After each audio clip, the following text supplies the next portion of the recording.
Hello. Hello.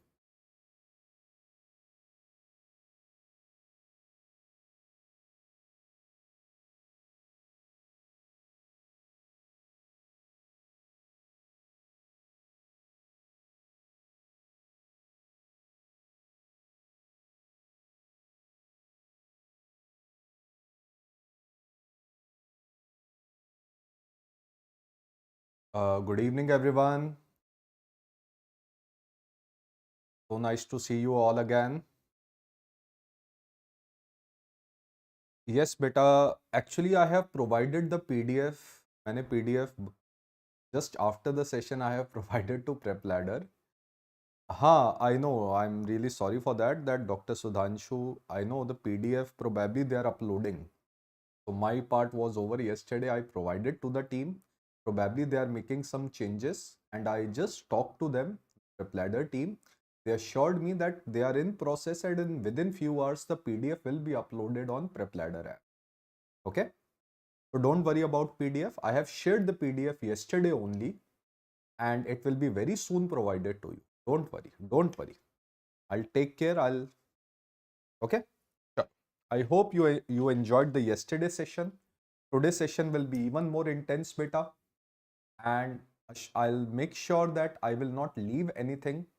Even if I have to sit for long hours also, I'll completely finish the pharmacology. Yes, beta, if you are attending this session, FMG student also, I would say that NEET question and FMG question nowadays, they are almost similar. So if you have already attended the previous session of FMG, that's well and good. But if you will attend today's session, it will help you to revise the concepts again.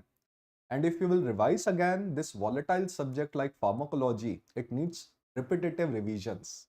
Okay. Yes, for INI-CET, don't worry, beta. There are few new additions which I will be telling you in this session. Okay. So this is mainly for NEET PG. Okay. This is mainly for NEET PG. And 95% of the questions of INI-CET will be covered in this also. Just 5% new monoclonal antibody or new anti-cancer drugs I will be taking separately, especially for INI-CET. Okay. So, okay, I'll try to speak in English. Don't worry, don't worry. If you're not comfortable with Hindi, I'll speak in English. So let's, without wasting any more time, your time is very precious. I respect that. Let's start with now the next part of last resort revision. So we are discussing part 2, and we will start with kidney and cardiovascular system. So in kidney, first we will discuss about diuretics. Any student who can answer this question, it was asked last year in NEET PG exam.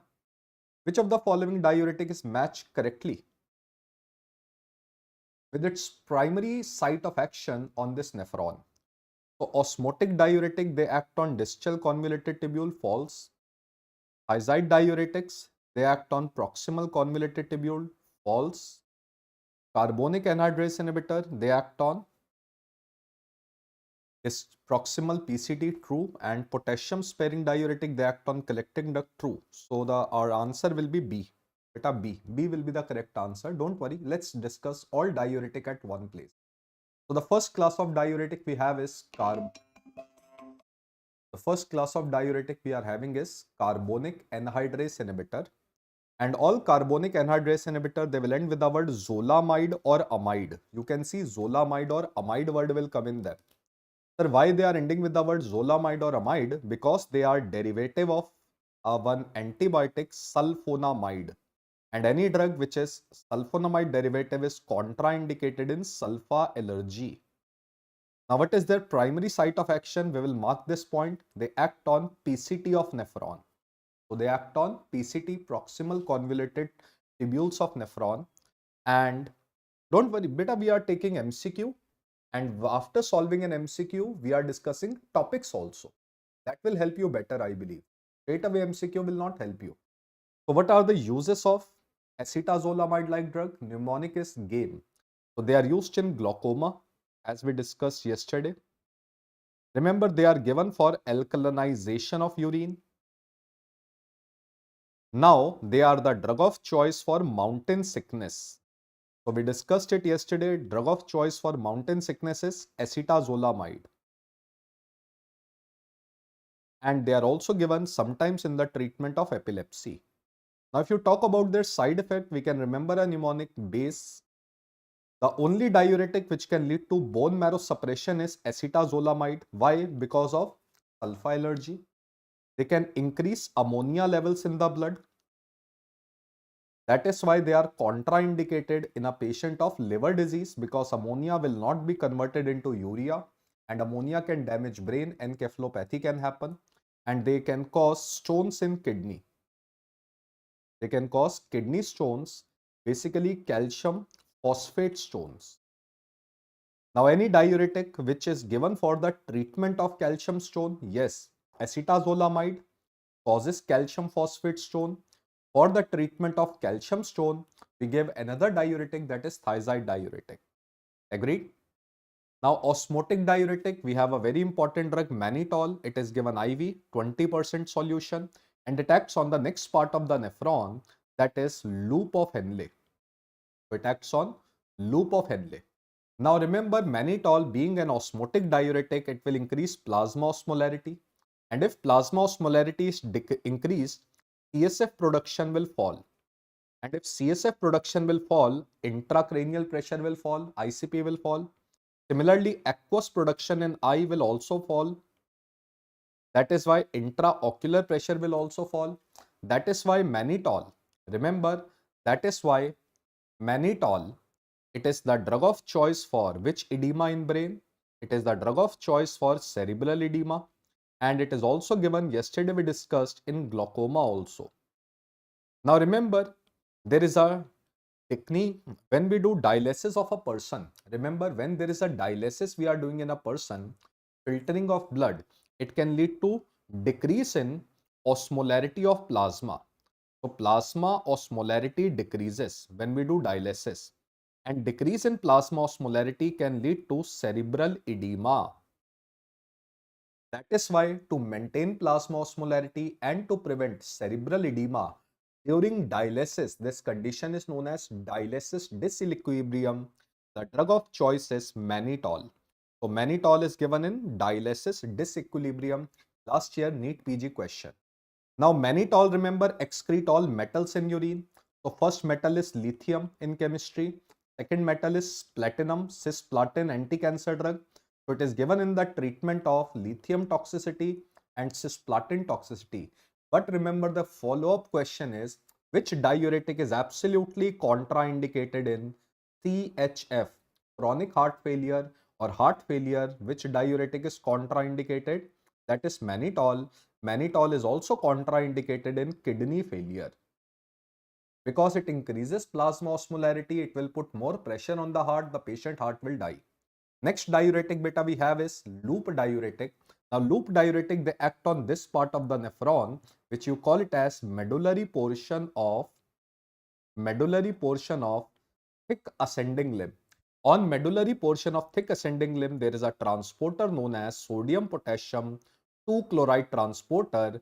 This transporter is inhibited by loop diuretic. They inhibit sodium potassium 2 chloride transporter. The first diuretic among loop we made was mercury containing. The drug was Marsalil.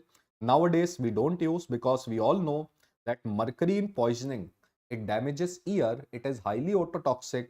So nowadays we use sulfa containing furosemide, torsemide, bumetanide. Bumetanide most potent, torsemide longest acting drug, and among all diuretic, high ceiling loop diuretics are the most effective diuretic. They are the most effective diuretic. Most effective diuretic are known as high ceiling diuretics. Agreed? Now, then we have a diuretic, that is thiazide. Thiazide will act on next part of the nephron, that is DCT, distal convoluted tubule, and they inhibit one transporter known as sodium chloride symporter. They inhibit which transporter in DCT? Sodium chloride symporter. So in thiazide diuretic names you have to remember, it's very important. So we have some drug which are thiazide. They will have thiazide word in them, like chlorothiazide, hydrochlorothiazide, and we have thiazide like, we can remember a mnemonic CMI. CMI is क्लोरथैलिडोन थैली वाला drug, मिटालोजोन metal वाला drug, इंडापामाइड India वाला drug. तो थैली, metal और India, ये तीन word हमें याद रखने हैं। And remember metolazone, it is the only drug among thiazide which is safe in renal failure. कौन सा थायजाइड सेफ है रीनल फेलियर में, लो जीएफआर कंडीशंस में? दैट इज मेटल वाला metolazone, very commonly asked MCQ. Now remember, loop and thiazide diuretic, they have same side effect. Remember, loop and thiazide diuretic, they lose all ions in urine except calcium. So they can cause hyponatremia, they can cause hypokalemia, and they can cause hypomagnesemia. Agreed? Do you agree with this point? That is why loop diuretic, it is the drug of choice for the treatment of hyperkalemia, hypercalcemia, and hypermagnesemia. Now, there is a difference between loop and thiazide, and that difference is related to calcium. Remember, except calcium, loop loses calcium in urine. Thiazide retain calcium. T word is coming in blood. That is why loop diuretic in blood, they produce hypocalcemia, while thiazide diuretic in blood, they will lead to hypercalcemia. Keeping this thing in mind, loop diuretic are given in the treatment of hypercalcemia, while thiazide diuretic, they are given in the treatment of hypercalciuria. Understood the word? Hypercalciuria? Fine? Just a moment. Found anything for that. Hypercalciuria, remember, if excessive calcium is excreted in urine, it can lead to calcium containing renal stone. That is why thiazide diuretics are given in the treatment of calcium containing renal stone. Next diuretic we have is potassium sparing diuretic. They will act at the last portion of collecting duct in nephron, that is collecting duct. So they will act at collecting duct and they inhibit the action of one hormone known as aldosterone hormone. And these are the only diuretic which side effect is hyperkalemia. Rest all other diuretic, they produce hypokalemia. So that is why they have the name potassium sparing diuretic. So we have two types of drug, one which will directly go and block aldosterone receptor, and second we have drug ENaC inhibitor, epithelial sodium channel inhibitor. This is a protein which is produced by aldosterone hormone which reabsorbs sodium. So we have four drugs, SEAT, S-E-A-T, SEAT. So spironolactone, eplerenone. So they are aldosterone receptor antagonist. Amiloride and triamterene, they are ENaC inhibitors. Now remember, these are the only diuretic which will act from basolateral side of nephron. पीछे से काम करेंगे nephron के, बाकी सारे diuretic luminal side से काम करते हैं, फिल्टर होते हैं, जहां से यूरिन जा रहा होता है वहां से काम करते हैं। Now what is the active form of spironolactone? Onward इसमें भी आएगा canrenone. Now remember, spironolactone also block testosterone receptor. Aldosterone को तो ब्लॉक करता ही है, spironolactone also block testosterone receptor. So which diuretic causes gynaecomastia in males? The answer is spironolactone. Now from spironolactone we have made a new drug. That new drug is finerenone. Finerenone, I will be telling you, it's a new drug asked in NEET exam, approved for the treatment of diabetic nephropathy. So which new drug has been approved for diabetic nephropathy? Finerenone. Now amiloride, you can see Li word is coming in amiloride. Amiloride is given in Liddle syndrome. It is also given in lithium toxicity. Another diuretic I am telling you, Li word is coming. Very good. So I will tell you the list of the drugs which will be given for, which will produce gynecomastia later on. Now let's talk about, this is an important slide. Diuretics are given in the treatment of edemas. So first, in heart failure we know there is pulmonary edema, and in renal failure there is periorbital edema. The drug of choice is loop diuretics. The drug of choice is loop diuretic. In liver failure we have ascites. The drug of choice is spironolactone. While in cerebral edema, there is increase in ICP, intracranial pressure, we give mannitol. Now the question comes very commonly, which diuretic is contraindicated in? Which diuretic is contraindicated in heart failure and renal failure? Mannitol. Which diuretic is contraindicated in liver disease? Acetazolamide, because it was increasing ammonia levels. So remember, this is the contraindications of these diuretic. Next question, let's solve this MCQ which was asked recently. Incorrect match. Now we know the answer of this question. Incorrect match according to the use. So spironolactone is given in ascites, absolutely right. I will be telling you thiazides, they are given in the treatment of nephrogenic diabetes insipidus, true. Loop diuretic, yes, they are the diuretic of choice in renal failure, but we know mannitol, it is absolutely contraindicated in heart failure. This is a very frequently asked question. Next, now let's talk about one hormone which acts on kidney, that is vasopressin hormone. Vasopressin hormone is also known as antidiuretic hormone. First, we have vasopressin agonist. So in vasopressin agonist, we have terlipressin. You can see T word is coming. So you'll write it is V1 agonist. It stimulates V1 receptor of vasopressin. Then we have desmopressin. Desmo का मतलब होता है दो. So it rather stimulates which receptor of vasopressin? V2 agonist. Now V1 receptor is present on blood vessel which produce vasoconstriction. That is why terlipressin is the drug of choice for bleeding esophageal varices. क्योंकि varices में बेटा क्या होता है? Varices में there is dilated veins in esophagus which we rupture, इसीलिए हम terlipressin देते हैं, वेजो कंस्ट्रिक्शन प्रोड्यूस करता है. Any other drug which we can give? Yes, we can give octreotide. So two drugs which can be given for bleeding esophageal varices. Drug of choice is terlipressin. Second drug which we can give is octreotide. Now terlipressin is also the drug of choice for hepatorenal syndrome. Hepatorenal syndrome happens when there is end stage liver disease. The blood supply to the kidney reduces and kidney becomes damaged due to liver failure.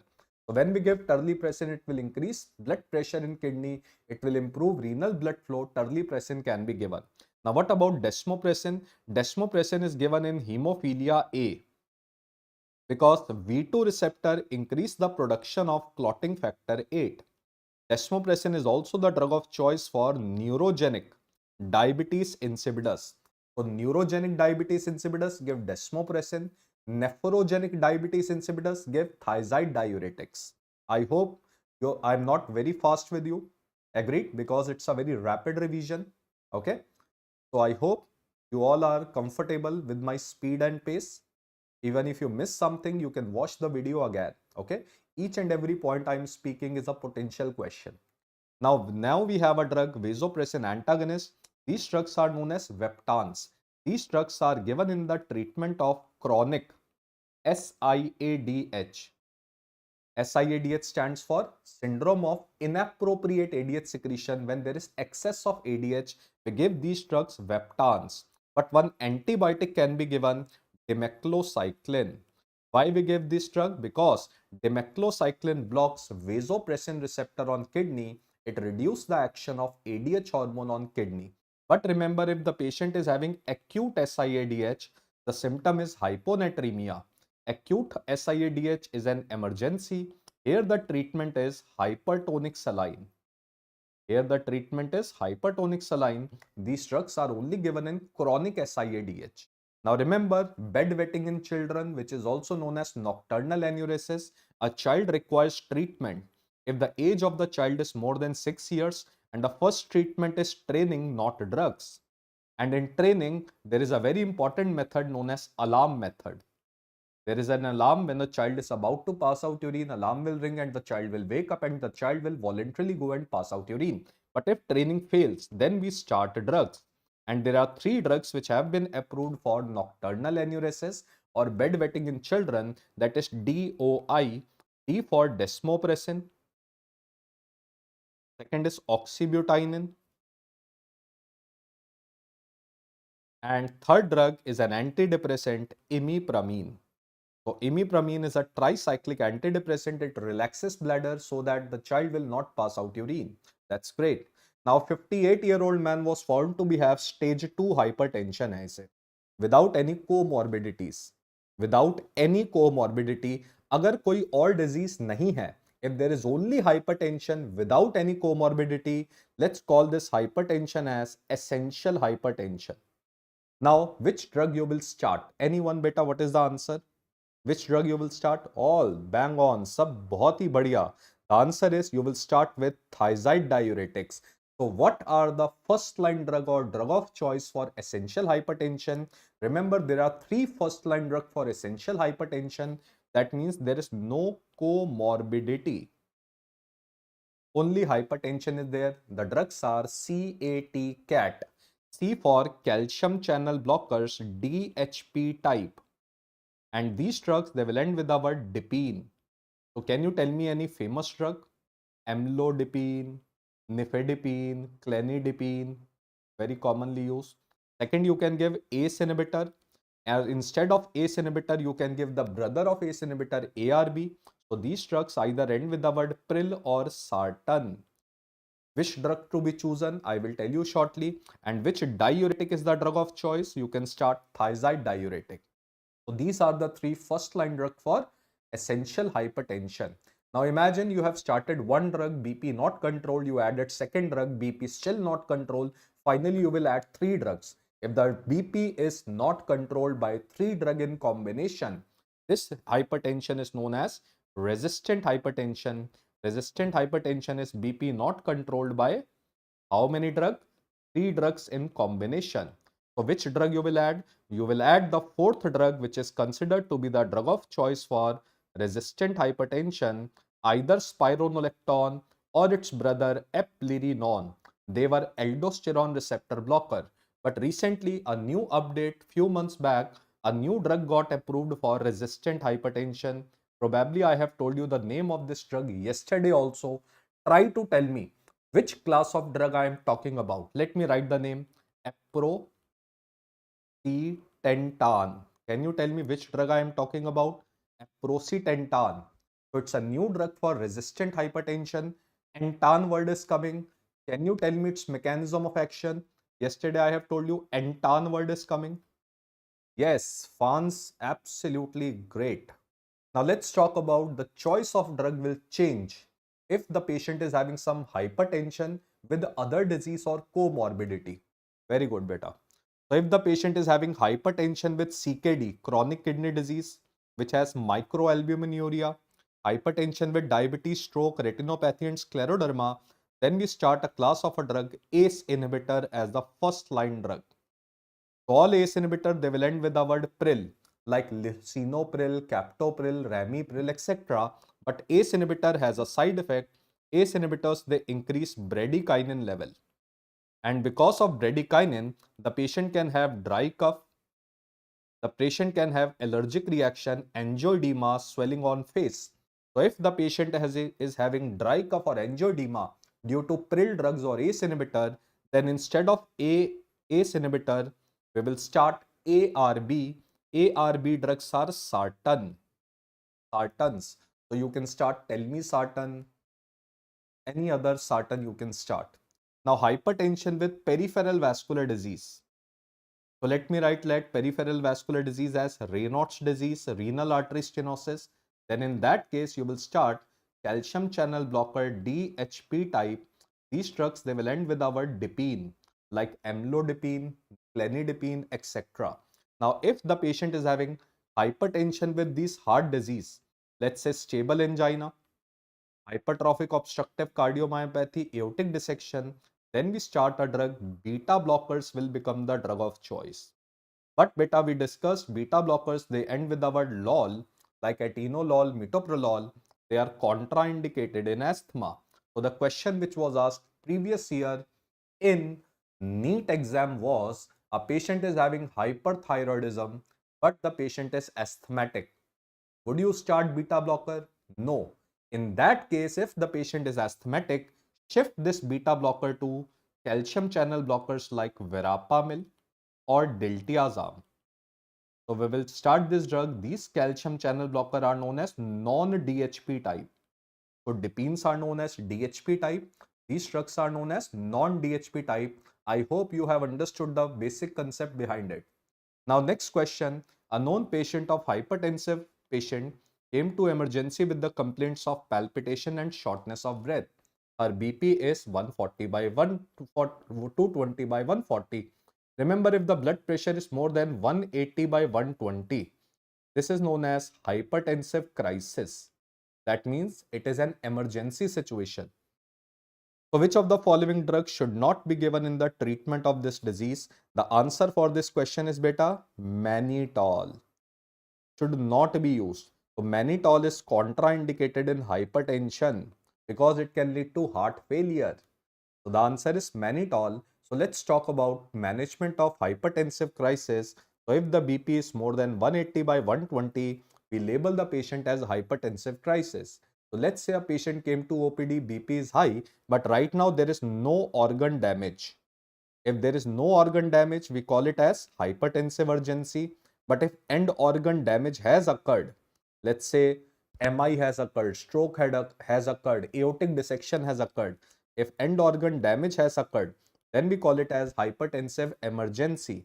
The overall drug of choice for hypertensive urgency is clonidine. And if clonidine is not in the option, you can go with the option of labetalol. But what is the drug of choice now for hypertensive emergency? Here we give a drug nicardipine now as the drug of choice. Nicardipine has become the drug of choice, but let's write the complete list of the drugs which we can give in the treatment of hypertensive crisis. You can make a mnemonic. Now nobody can help finally. So we can give nicardipine. We can give nitroprusside. We can give clonidine. We can give one ACE inhibitor which can be given IV, enalaprilat. Enalaprilat we can give. We can also give nifedipine. We can give clevidipine. They are other calcium channel blocker. Then help for hydralazine. You can give ismolol or labetalol, which are beta blocker. We can also give loop diuretics. And we can give phentolamine. And lastly, we have a drug phenoldapam. Phenoldapam stimulate, dapam word is coming, it is dopamine 1 receptor agonist. Now remember one concept I am telling you. Loop diuretics are given for hypertensive crisis. They are not given for essential hypertension. So which drug is not given in essential hypertension? Thiazide diuretics are not given in essential hypertension. Sorry, they are not given in hypertensive crisis. So thiazides are given in essential hypertension, but they are not effective in hypertensive crisis. Okay. Now ARNI are not given. ARNI are given in heart failure, which I am going to tell you, don't worry. A patient presented with, we are discussing about ARNI shortly. So patient presented with exertional nocturnal dyspnea, fatigue, cardiomegaly, pedal edema, gallop rhythm. Yes, the patient is suffering from CHF, chronic heart failure. On auscultation, there were drills in both lungs because of pulmonary edema. Which of the following drug can be used to prevent the progression of the disease? So you have to protect heart, you have to give cardioprotective drug to prevent the progression of disease in CHF. So the question is, which of the following drug can be given? Remember, captopril is a cardioprotective drug, which I am going to tell you. Even carvedilol is a cardioprotective drug, and this question came last year. But nowadays, we don't use which ACE inhibitor? Which ACE inhibitor nowadays is out of use? That is, captopril is the only ACE inhibitor nowadays we don't use because of its side effects. So that is why the best answer will become one beta blocker, that is carvedilol. Okay. So let's talk about cardioprotective drugs in CHF. The mnemonic is SAHIBs. SAHIBs. Remember, digoxin is not cardioprotective. Digoxin is not cardioprotective. Remember, we will be discussing about digoxin. So Sahib, the first drug we have is sacubitril. Make a star. I will be telling you about sacubitril shortly. Then we have ACE inhibitor and ARB. They are considered to be the overall drug of choice for CHF. We can give aldosterone blocker like spironolactone. We can give hydralazine, ivabradine. Ivabradine, I make a star. I will be telling you shortly. Beta blockers. Remember, only 4 beta blocker. This is a very, very important question. There are only 4 beta blocker which are cardioprotective. And those beta blocker are New Bombay Municipal Corporation. New Bombay Municipal Corporation, and for nebivolol, bisoprolol, metoprolol, and carvedilol. Remember, only 4 beta blocker can protect heart in CHF. So in CHF, only 4 beta blocker are given. Very good. Agreed. Now, lastly, a very important class of drug we have is SGLT2 inhibitor. These drugs, they end with the word gliflozin. And these drugs are also given in the treatment of diabetes mellitus, like canagliflozin, dapagliflozin, empagliflozin, or any drug that ends with the word gliflozin is a newly approved drug in heart failure, and this is a very, very important point for you. Now, which drugs are absolutely contraindicated? That is verapamil and diltiazem. Remember, verapamil and diltiazem, which are calcium channel blocker, they increase cardiac mortality. They are absolutely contraindicated in CHF. We never give verapamil and diltiazem. Now let's talk about, there is a class of drug known as natriuretic peptide. Remember, natriuretic peptide, they reduce preload and afterload. That is why they can protect heart, because they are vasodilator. So they reduce preload and afterload. So we have made a recombinant form of BNP, which stands for brain natriuretic peptide. That drug which is given in heart failure is nesiritide. So what is nesiritide? It is a recombinant or synthetic form of brain natriuretic peptide. Its action in heart failure is it reduces preload and afterload. Now remember, in our body also natriuretic peptides are produced, but these natriuretic peptides, they will go to the liver. When this natriuretic peptide, they go to the liver, there is an enzyme known as neprilysin enzyme. See the name neprilysin. Nepri means natriuretic peptide. Lysin means they will degrade this natriuretic peptide which is produced inside the body. This enzyme is also known as neutral endopeptidase enzyme, and that is why we have made a class of a drug that will inhibit this enzyme. Agreed? That will inhibit this enzyme. So the drug name is sacubitril. So the drug name is sacubitril. So what is sacubitril? Sacubitril is a NEP inhibitor or neprilysin inhibitor. It increases the amount of endogenous natriuretic peptide. This sacubitril is given in the treatment of CHF. It's a cardioprotective drug, and it is given along with a drug valsartan. It is also given in along with a combination with a drug valsartan, and this combination of sacubitril with valsartan is known as ARNI. Very logical name. AR means angiotensin receptor, N for neprilysin inhibitor. So valsartan inhibit angiotensin receptor AR, and sacubitril inhibit neprilysin enzyme. So this combination is known as ARNI, given in the treatment of CHF as a cardioprotective drug. Now let's talk about the most important drug for CHF, that is cardiac glycosides, and the drug we have is digitalis group of drug, which is obtained from a plant. The plant name is digitalis plant. Digitalis plant has pink to purple flower, and the flower shape is trumpet like. Trumpet matlab बाजे की तरह, सबका बजेगा बाजा है ना. Now, the drug which we obtain and available in the market is digoxin. So, digoxin is a positive inotropic drug. It increases cardiac output. That is why it is given in the treatment of CHF.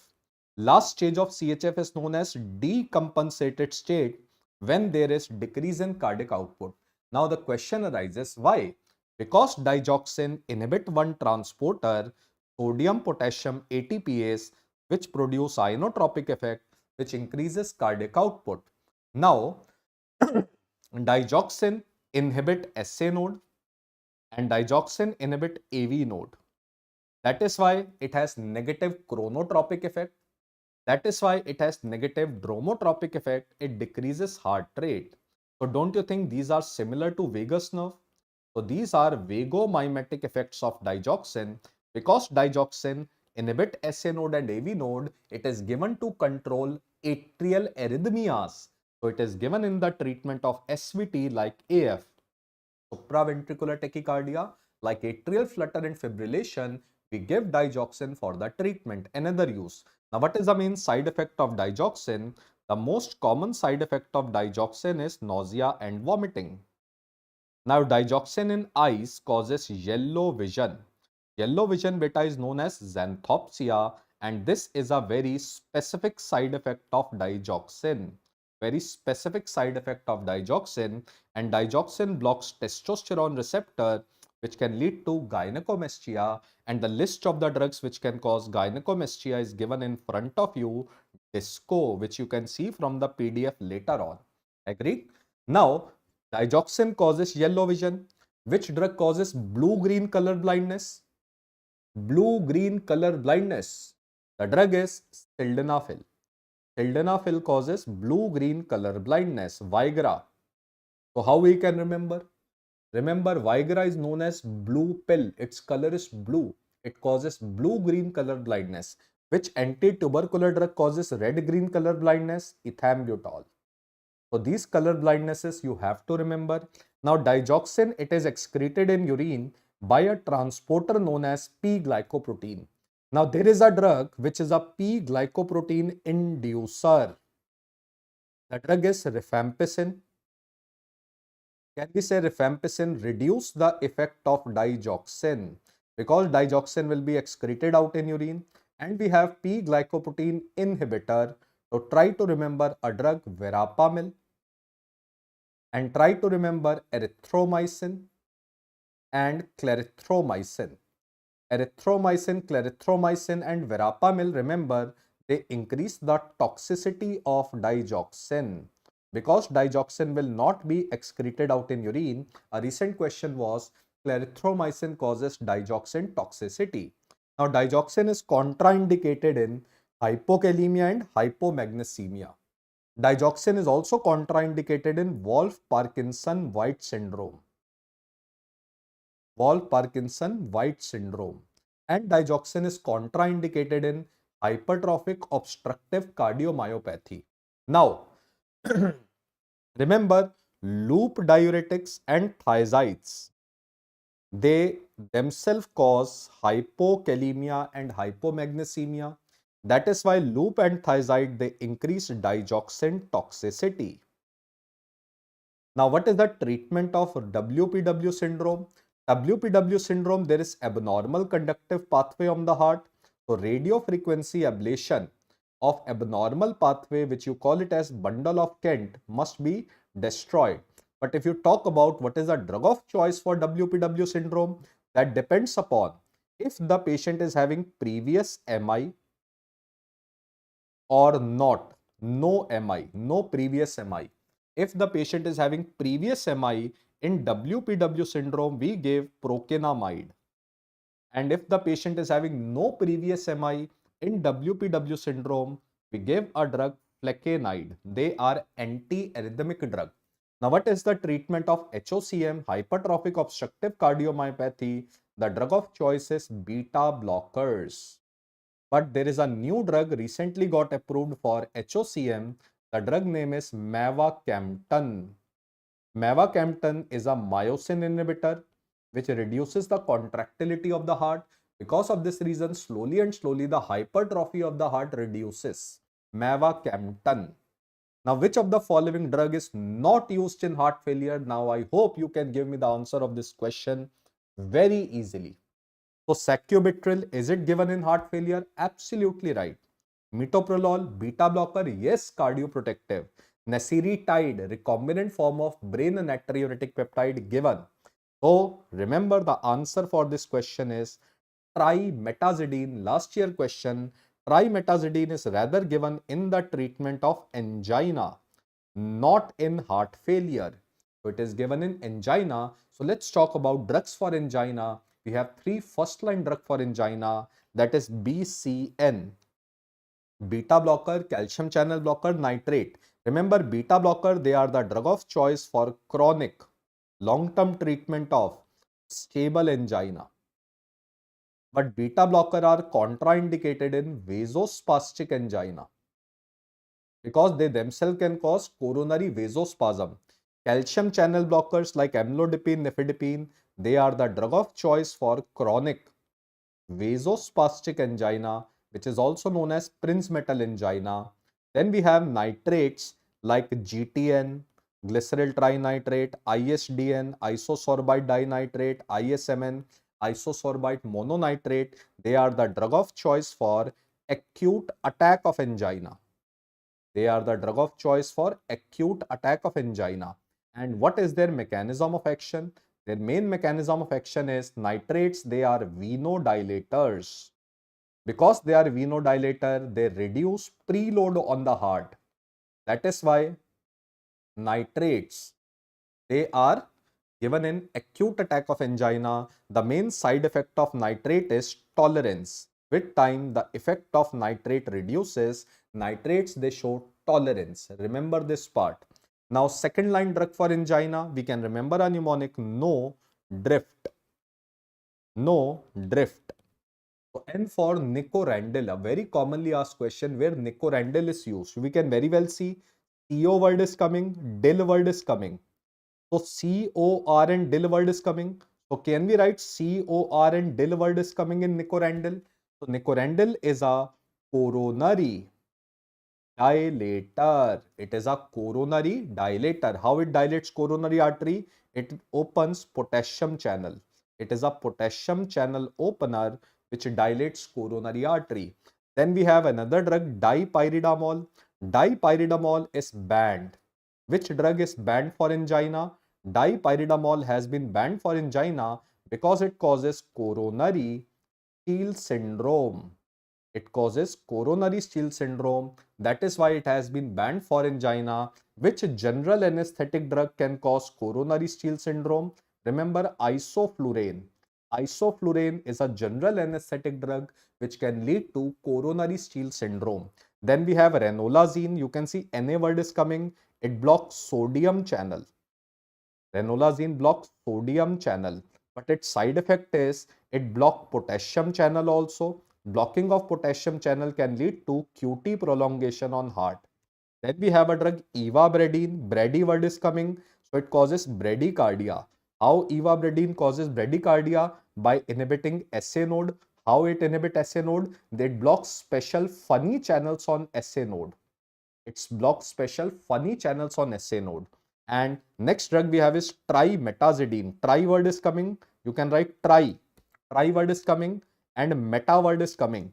So you can remember triglycerides, which are also known as fatty acids. They are not broken down.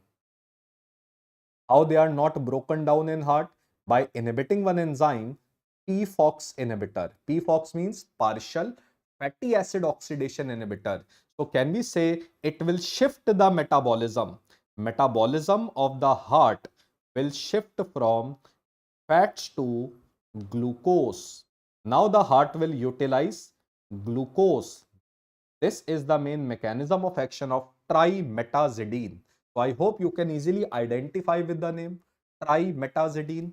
So never combine which drugs among themselves. Remember, beta blockers are never combined with verapamil and diltiazem because both drugs, they act on heart.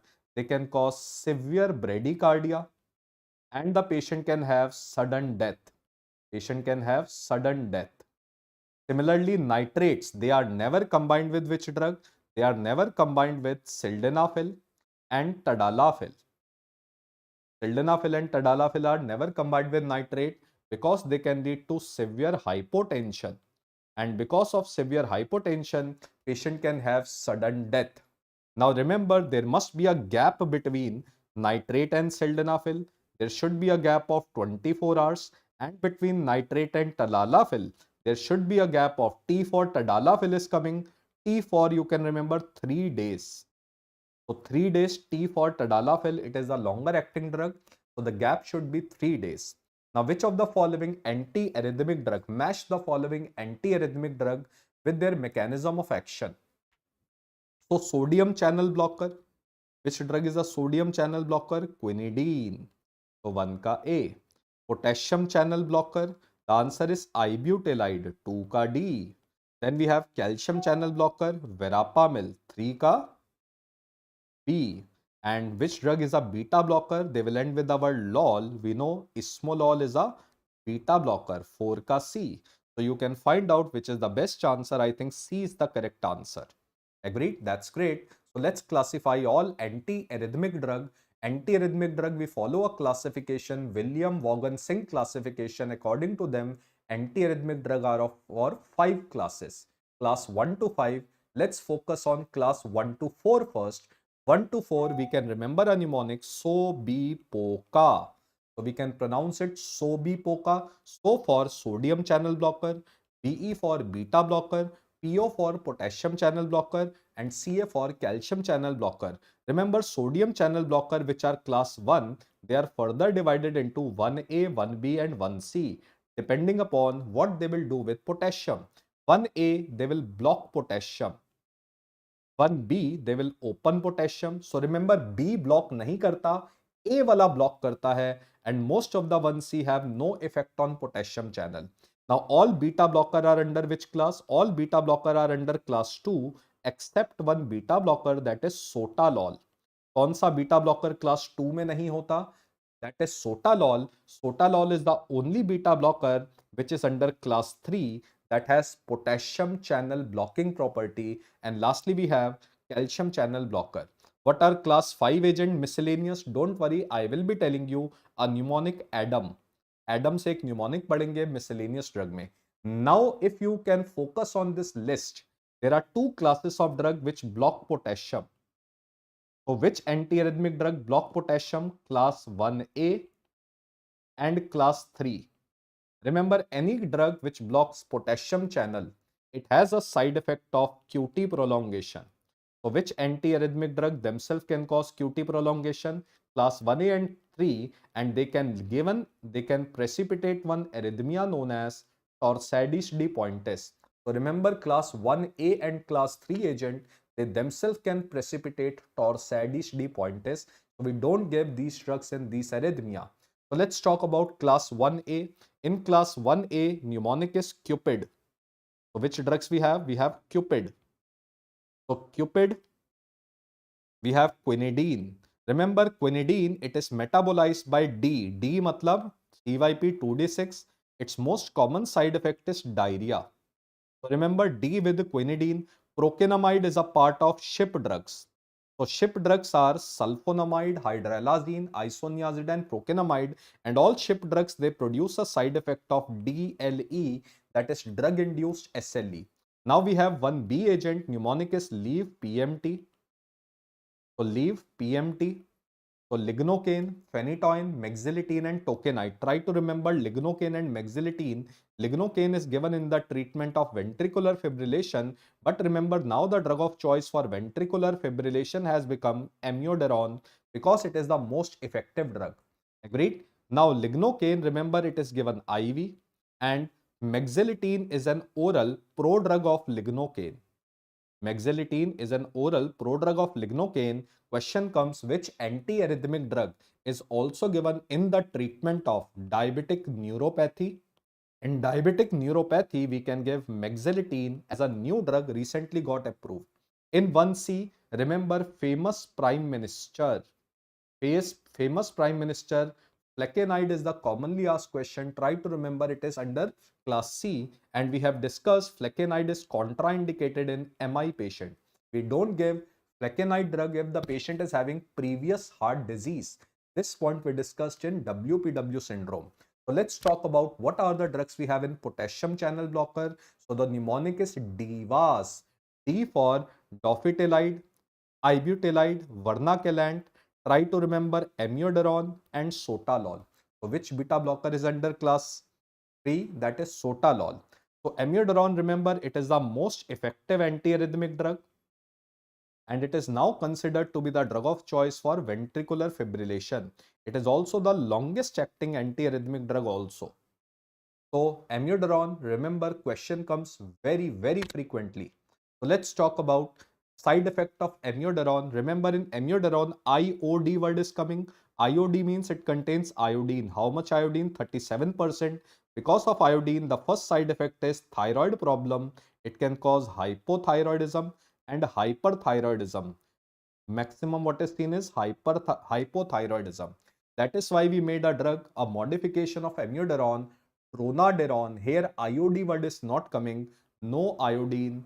So that is why no thyroid problem. Dronadarone, no thyroid problem.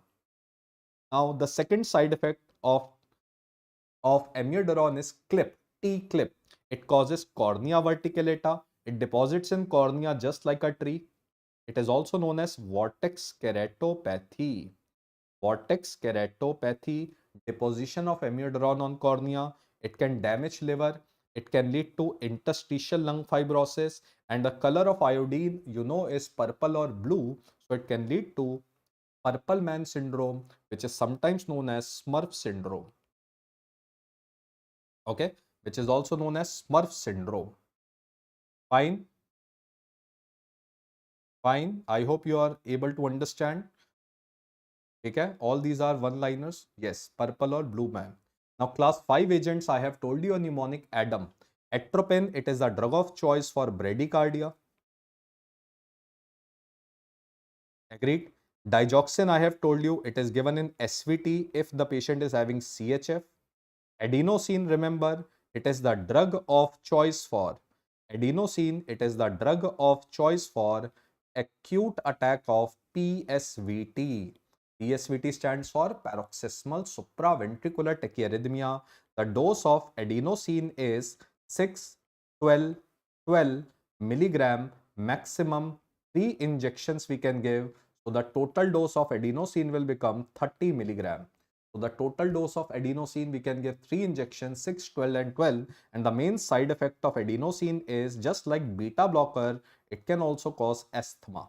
It can also cause asthma. While magnesium sulfate, it is given for the treatment of torsades de pointes. So these points I have told you. Let's answer this question, which was last year asked. A patient presented with palpitation and ECG, the initial drug of choice is. So can you see this ECG? And can you identify which arrhythmia the patient is suffering from? Remember, this is QRS complex. And after QRS complex, any wave will come. It will always and always be T wave. This is the rule. So the patient is having absent P wave. Absent P wave. So absent P wave is a classical hallmark of PSVT. And the drug of choice for initial PSVT is acute attack of PSVT is adenosine. But what about maintenance? So maintenance in SVT, long-term maintenance, apart from adenosine, we can give 2 more drugs. Remember, A, B, C. 3 drugs can be given in SVT, A, B, C. We can give beta blocker for long-term maintenance, and we can give calcium channel blocker like verapamil and diltiazem. Remember, adenosine and beta blocker, they both are contraindicated in asthma. So question comes, calcium channel blocker are the drug of choice for SVT in asthmatic patient. So remember, calcium channel blocker will be the drug of choice in asthmatic patient. Now let's talk about, can you tell me this ECG? What is this ECG? So you can see many different types of QRS complex. All QRS complex are having different morphology. There is no single shape of QRS. So this arrhythmia is known as polymorphic ventricular tachycardia because of different morphologies of QRS complex. Polymorphic ventricular tachycardia, it is also known as torsades de pointes. It is also known as torsades de pointes. The drug of choice is magnesium sulfate. And remember, torsades de pointes, which drug is contraindicated? Amiodarone is contraindicated because amiodarone itself can cause torsades de pointes. It's a potassium channel blocker. That's great. Now let's talk about, we are done with kidney and CVS. Let's talk about blood. Which hypolipidemic drug reduces lipoprotein A levels? Lipoprotein A is a marker of basically atherosclerosis. The answer is one vitamin, that is niacin. Niacin can reduce lipoprotein A levels in the blood. So let's classify all hypolipidemic drugs at one place. The first class of drug we have is statins like atorvastatin, rosuvastatin. These drugs, their mechanism of action is they inhibit HMG OA reductase enzyme in liver. And among all drug, it decreases LDL maximum, and LDL contains cholesterol. So that is why the drug of choice for hypercholesterolemia to reduce cholesterol level is statins. The main side effect of statins is myopathy. They damage muscle and rarely they can be hepatotoxic. Fine. Then we have next drug, raisins. Raisins, they are bile acid binders, and they will start with the word cholestyramine, cholestyramine, and because of this reason they also decrease LDL level but not maximum, but they are the drug of choice in pregnancy because statins are contraindicated in pregnancy. Then we have fibrates. Fibrates, they stimulate one receptor known as PPAR alpha agonist. So when they stimulate PPAR alpha agonist, there is increase in production of one enzyme known as lipoprotein lipase enzyme, and lipoprotein lipase decreases triglyceride maximum. And their main side effect is again myopathy and gallstones. Lastly, which vitamin is given as a hypolipidemic drug? That is niacin. So niacin or nicotinic acid. So niacin, remember, increases HDL level maximum. It also decreases lipoprotein A level maximum. So niacin, its main side effect is it causes flushing, and niacin can cause gout. It can cause gout. So which hypolipidemic drug can lead to increase in uric acid level in the blood? Uric acid level is increased by niacin. Very important. Good. So identify this drug. This was a previous year question. Identify the drug which is a PCSK9 inhibitor. So PCSK9 inhibitor, remember these drugs, they decrease LDL level and it lower cholesterol. I will be telling you the drug name is evolocumab. This is a very frequently asked question. Let me tell you new hypolipidemic drug. So the first new hypolipidemic drug is ezetimibe. Ezetimibe inhibit one transporter known as NPC1L1 transporter. And this transporter is present in GIT, so it decreases cholesterol absorption from GIT. It decreases cholesterol absorption from GIT. Now these drugs are very important. Evolocumab and alirocumab, they are PCSK9 inhibitor. Because they are PCSK9 inhibitor, they increase LDL receptors on liver.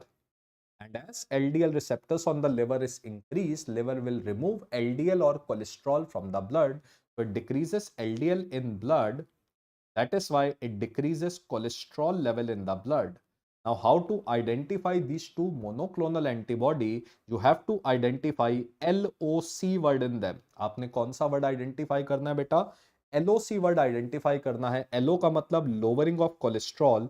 तो evolocumab में LOC word आ रहा है. एलिरोक्यूमैब में भी LOC word आ रहा है. तो remember LOC word आएगा तो वो PCSK9 इनहिबिटर हैं. A new drug recently got approved was bempedoic acid. It inhibit ATP citrate lyase enzyme. Very unlikely this question will be asked, but it also decreases LDL levels. So this question was indirectly asked last year. Bempedoic acid, it was one of the incorrect option which was given in PCSK9 inhibitor.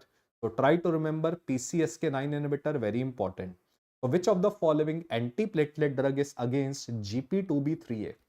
GP stand for glycoprotein 2B3A. The answer for this question is, anyone, what is the answer? Anyone, what is the answer? Very good, Dhanshri. Very good, Dhanushri. Very good. So very good if you are remembering this part. The answer is apiximab. So apiximab is the correct answer. Don't worry. Let me explain you all antiplatelet drug.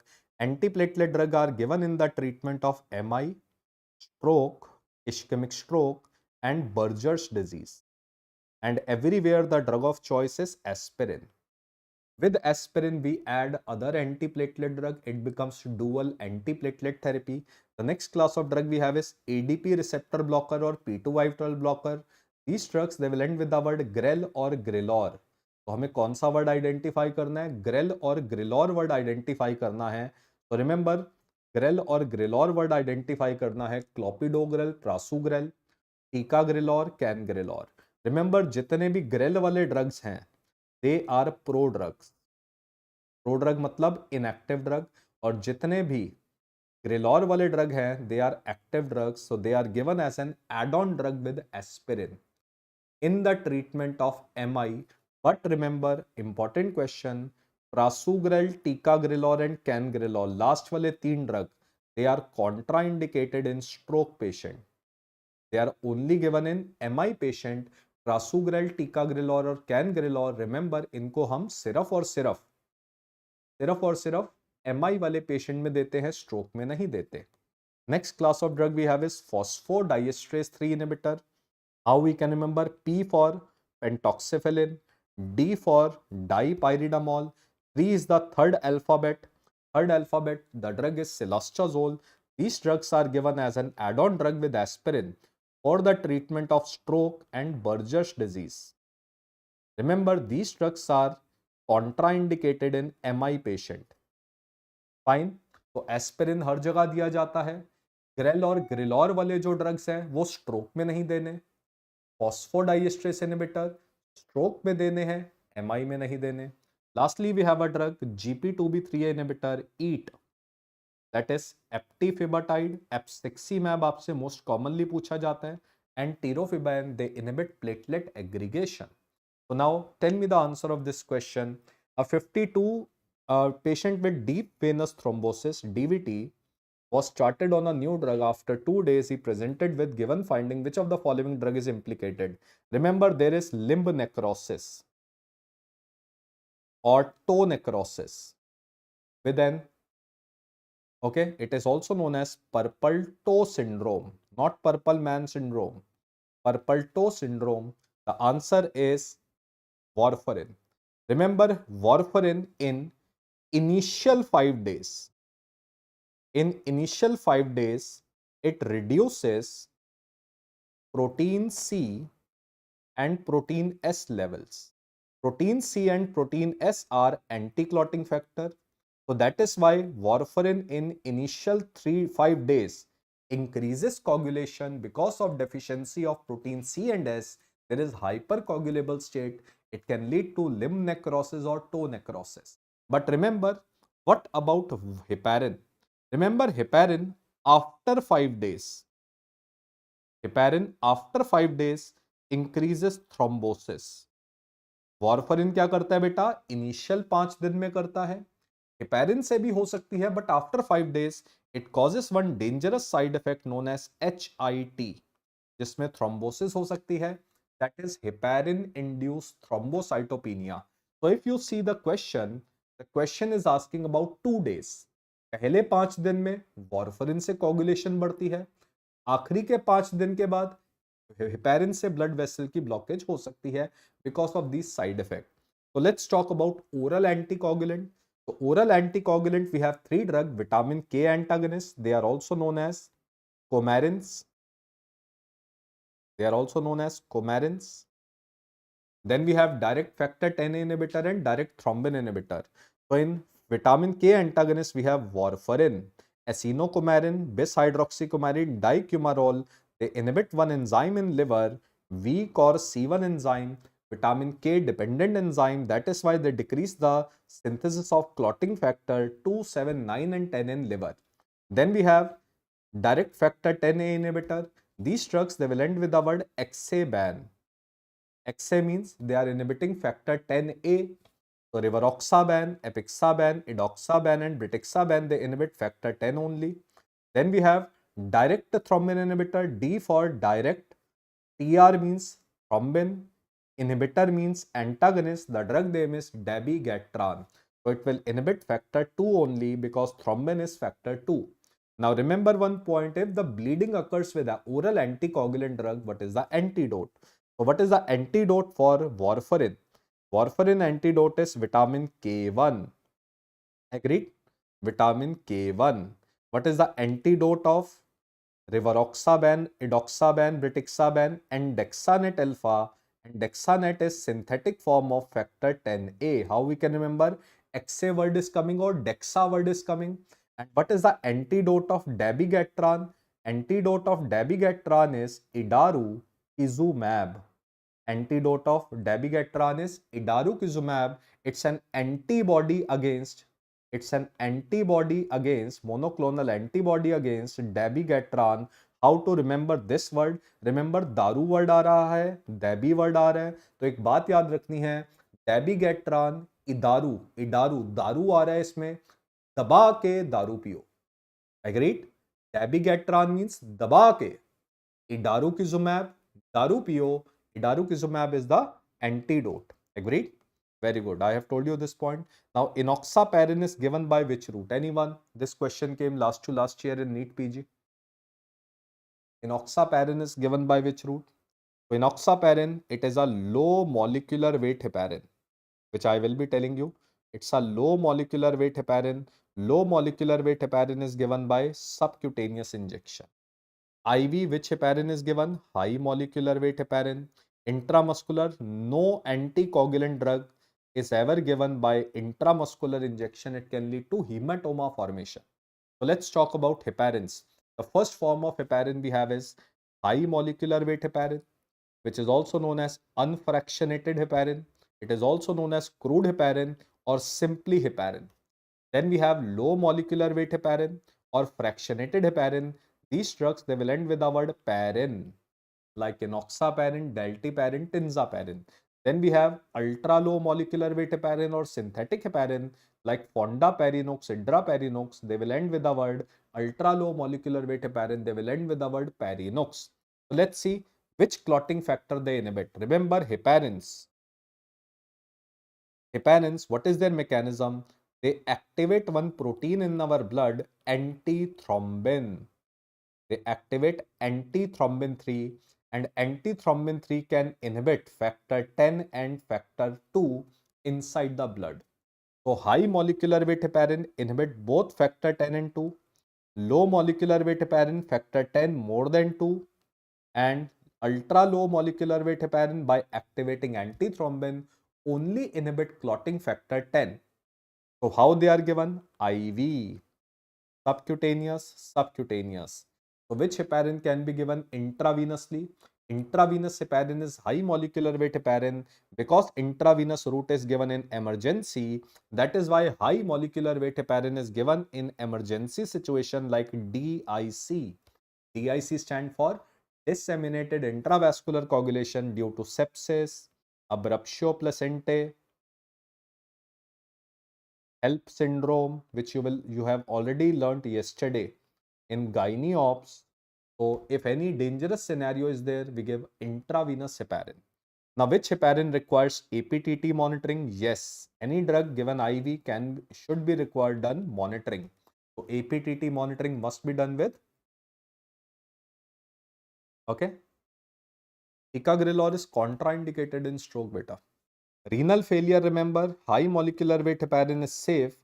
Low molecular and ultra low molecular weight heparins are contraindicated. Why? Because high molecular weight is such a big molecule that it will not get filtered from the kidney. That is why high molecular weight heparin is safe in renal failure. Now, what is the antidote of high molecular weight, low molecular weight heparin? The answer is protamine sulfate. High molecular weight heparin, antidote is protamine sulfate. Low molecular weight heparin, antidote is protamine sulfate. While in fondaparinux and idraparinux, remember, we don't have any antidote for fondaparinux and idraparinux. This was last year NEET PG, INI CET and FMG all exam question, that we don't have antidote of fondaparinux and idraparinux. Protamine sulfate is only effective against high molecular weight and low molecular weight heparin. Remember this point. So then lastly, we have direct thrombin inhibitor, which are given parenteral or IV.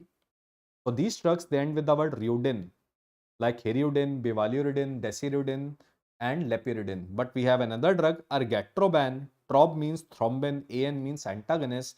These drugs are the drug of choice for the treatment of HIT.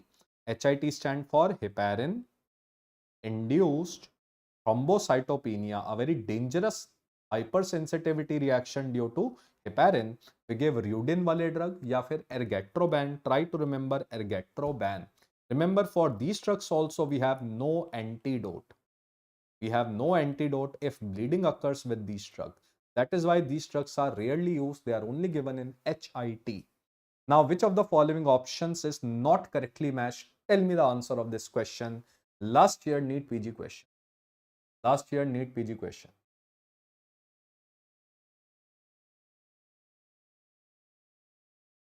Yes, Dhanushri, you are very good today. You're answering all questions very nicely. That's great. Okay.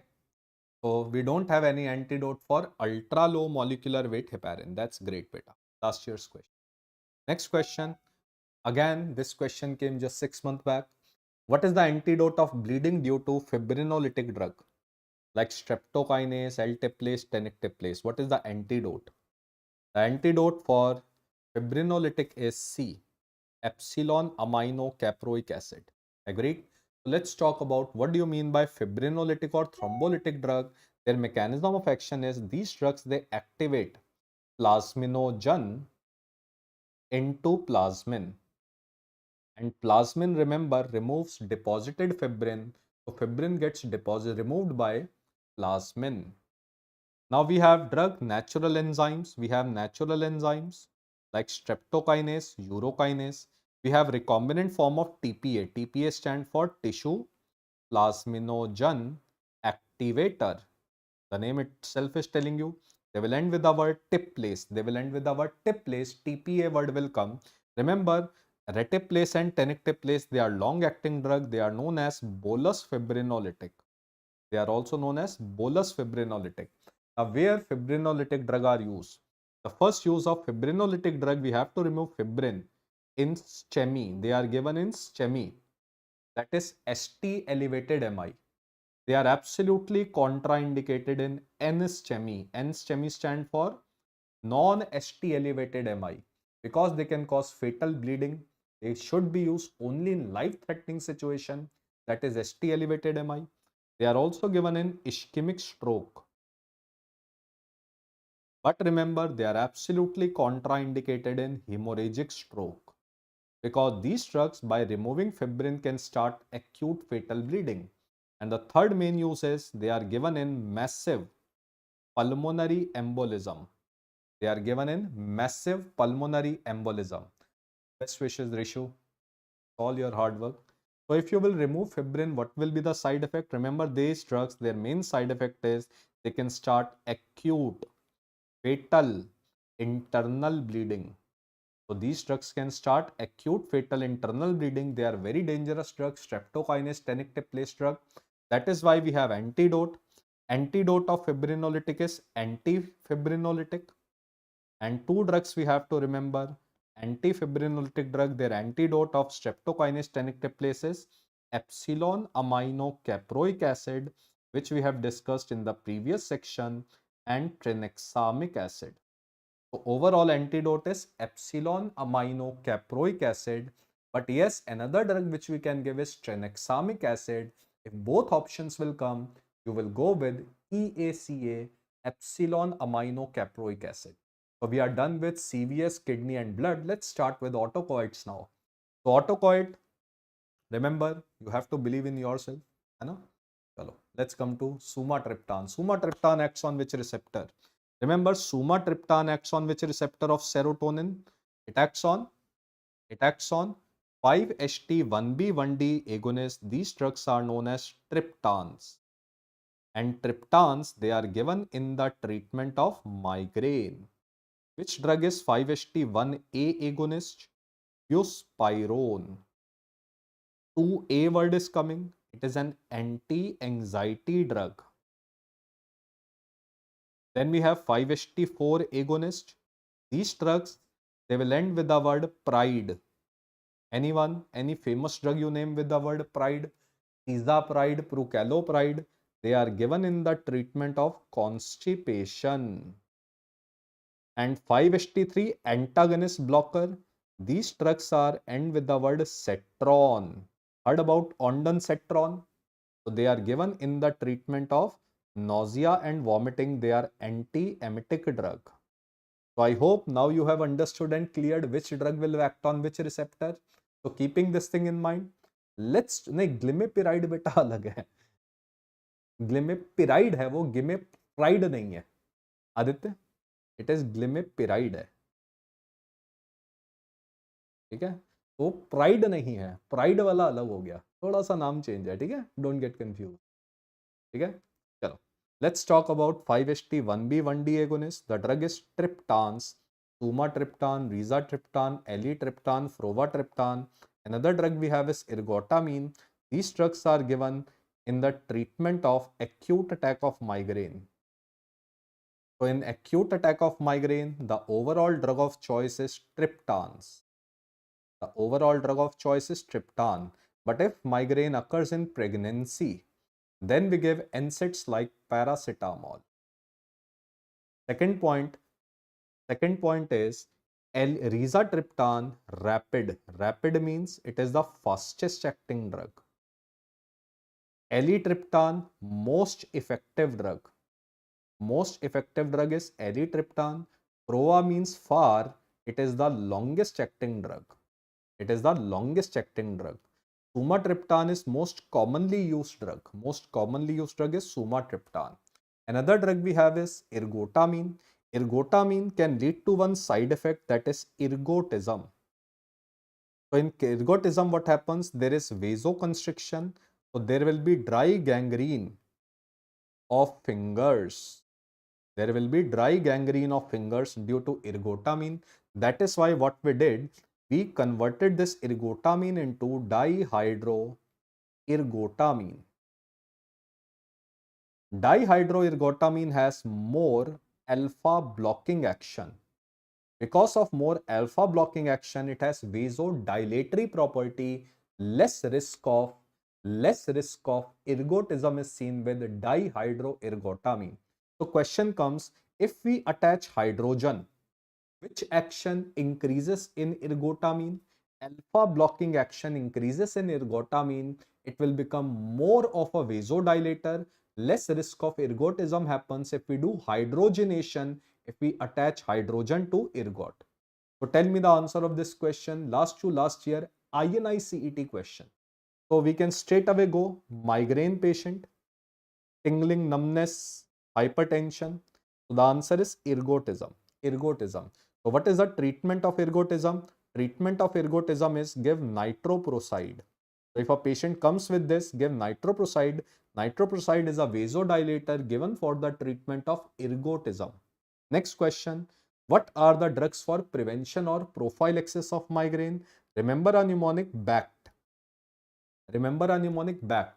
The overall drug of choice for prevention of migraine is the overall drug of choice is beta blocker propranolol. But we know beta blocker are contraindicated in asthma.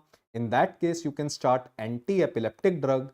3 anti-epileptic drugs have been approved: valproate, topiramate and gabapentin. Which calcium channel blocker is given? Flunarizine and verapamil. Tricyclic antidepressants can also be given: amitriptyline and nortriptyline. Now we have new drugs for migraine.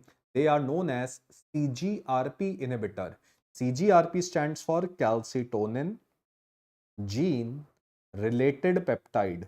Calcitonin gene related peptide, CGRP inhibitor. So first drug we have is Gepant. They will end with the word Gepant. They are given in acute attack of migraine. And we have one monoclonal antibody, Erinumab. Erinumab blocks CGRP2. It was the first monoclonal antibody approved for prevention or prophylaxis of migraine. It is a very commonly used drug in our country. Agreed? So Erinumab, how we can remember Erinumab? Remember, NE word is coming. NE means it is acting on neurons. And neurons, they produce migraine. Now let's talk about drug of choice for chemotherapy. and radiotherapy induce nausea and vomiting. Let's make the short form. Chemotherapy and radiotherapy induce nausea and vomiting. The first drug you will always start is cetrons. The first drug which is always started is cetrons. So they are the drug of choice for CINV, RINV. But you will write up to 24 hours. Okay? After 24 hours, we give aprepitant.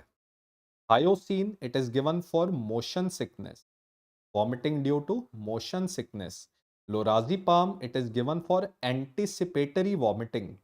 Anticipatory vomiting means before surgery or before any fear. When become fearful, sometimes vomiting happens, we can give lorazepam.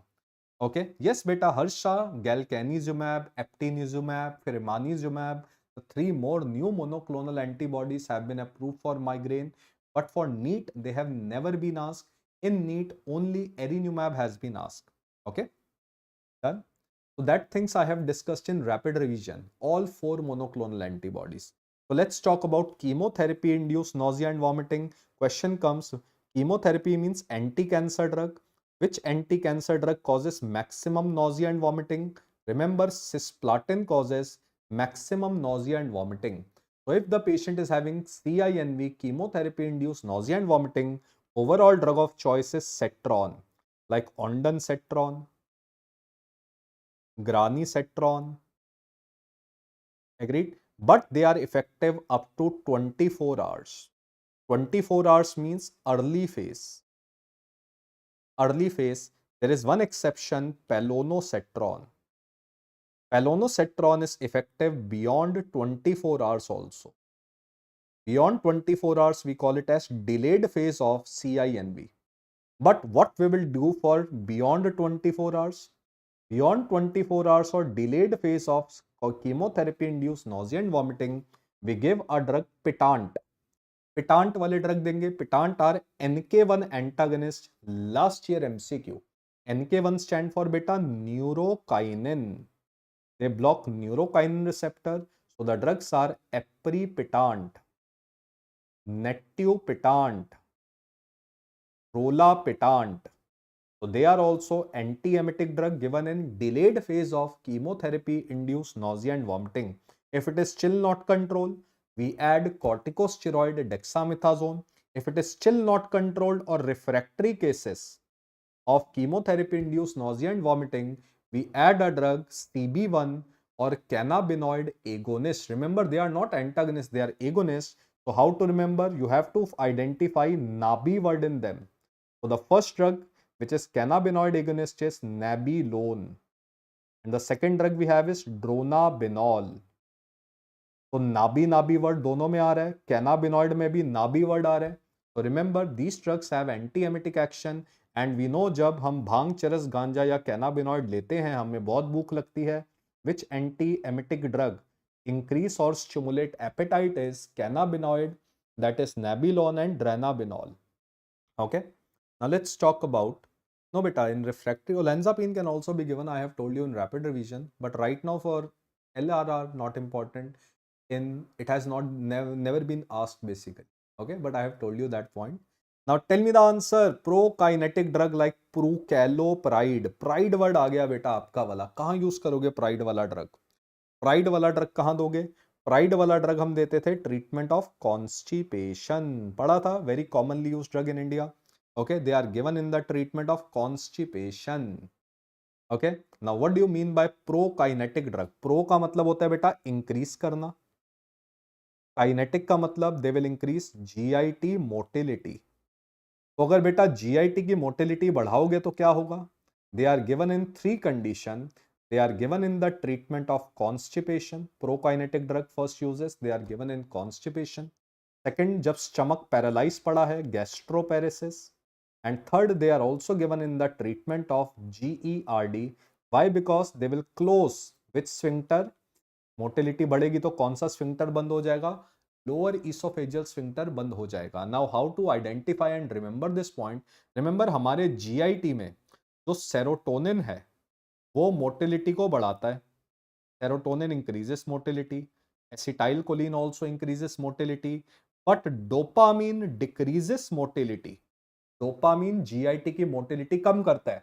So don't you think we should stimulate serotonin and acetylcholine receptors and we should block dopamine receptor? These drugs will be prokinetic. So keeping this thing in mind, first is serotonin का 5-HT4 agonist. Agonist word समझ आया? Serotonin के कौन से receptor को stimulate किया? 5-HT4 agonist. तो इन drug के एंड में क्या वर्ड आ रहा है? प्राइड वर्ड आ रहा है. प्राइड वर्ड आ रहा है. तो सीजाप्राइड, मोजाप्राइड, प्रूकेलोप्राइड. सर एक नाम अलग है जिसको हम लिखेंगे टीगासेरॉड. एक नाम अलग है टीगासेरॉड. तो they all are given in 3 condition: GERD, constipation and gastroparesis. Cisapride और टीगासेरॉड का साइड इफेक्ट है दे कॉज क्यूटी प्रोलॉन्गेशन. इनका साइड इफेक्ट क्या है? QT prolongation. Then we have dopamine antagonist. Dopamine के रिसेप्टर को ब्लॉक कर दो. The drug name is domperidone. Domperidone के साथ लिखोगे it is a prokinetic drug plus it also has anti emetic action. ये वॉमिटिंग भी कम करता है क्योंकि ये डोपामीन के रिसेप्टर को सीटीजेड पे भी ब्लॉक करता है. And lastly we have a drug anticholinesterase, neostigmine. Neostigmine भी हम यूज करते हैं. Now we have a drug जिसके ऑल 3 एक्शंस हैं. ऑल 3 एक्शंस किसके हैं? All 3 actions are there of a drug known as metoclopramide. कौन से ड्रग के सारे एक्शंस होते हैं बेटा? पहले तीनों एक्शन होते हैं. 5-HT4 एगोनिस्ट भी होता है, 5-HT4 एगोनिस्ट भी होता है, डोपामीन ब्लॉकर भी होता है और एसिटाइलकोलिन का लेवल भी बढ़ाता है. All 3 actions are seen with a drug known as metoclopramide. Agreed? So now you know where metoclopramide is given. Metoclopramide is given in GERD, constipation and gastroparesis, but there is a point. Tell me the answer of this question, very frequently asked question. A patient of schizophrenia presented to emergency with muscle spasm, upward gazing of eyes, bradykinesia, gait abnormality.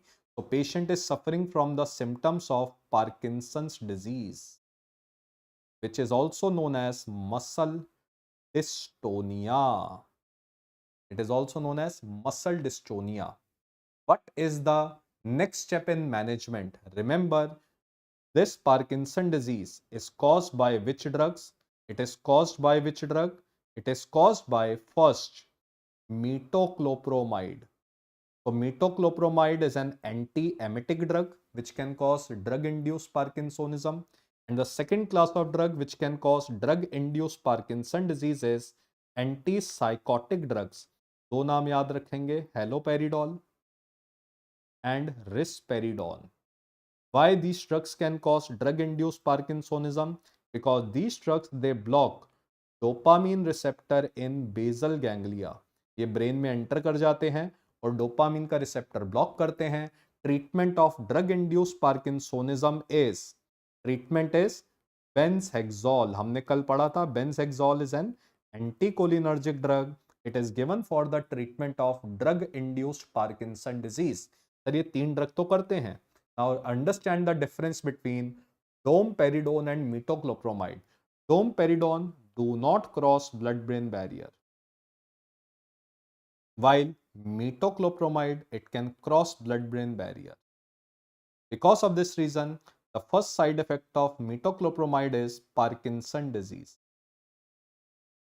which is also known as muscle dystonia. And because of blockage of dopamine receptor, it can also elevate prolactin levels. Prolactin levels are also elevated. So these side effects are not seen with domperidone, it is seen with metoclopramide. And how to treat this drug-induced Parkinsonism we already know.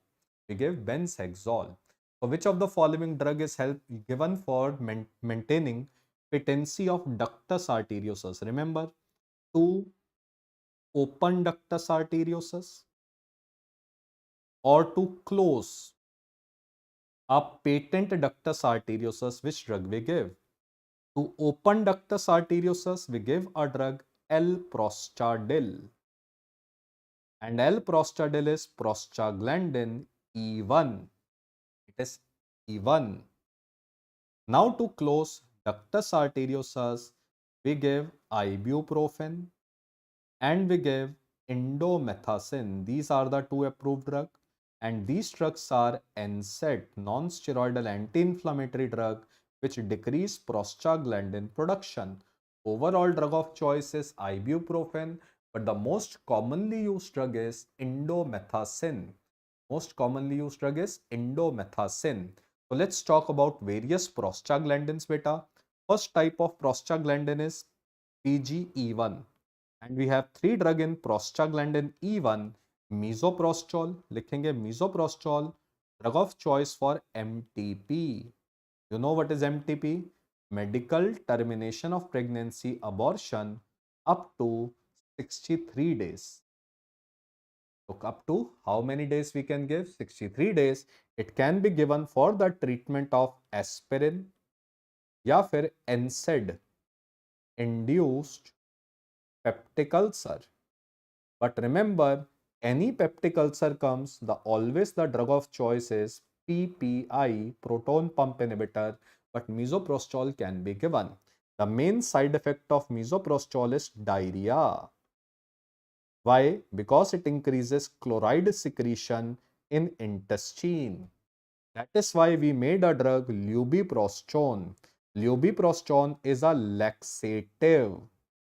Laxative means it causes diarrhea. How it causes diarrhea? It causes chloride secretion. That is why lubiprostone is given in the treatment of constipation in IBS. IBS is irritable bowel syndrome. L-prostadil, beta, we already know where it is given. It is given to open ductus arteriosus. It is given to open ductus arteriosus. Very good, beta. Mobius syndrome we discussed yesterday. Now we have prostaglandin E2. E2 का मतलब दो है ना, दो. तो dinoprostone vaginal creams are available. Because vaginal creams are available, it is given to dilate cervix. Dilatation of cervix is known as cervical ripening. But prostaglandin F2 alpha, we have dinoprost. Don't get confused between dinoprostone and dinoprost. Dinoprost and dinoprostone, they are given for second trimester abortion. In first trimester abortion, we were giving prostaglandin E1. E1 था misoprostol. 1 का मतलब first trimester abortion. कहीं भी 2 word आता है second trimester abortion. Then we have carboprost. Carboprost, it is given to control postpartum hemorrhage, which is resistant to oxytocin because it will contract uterus.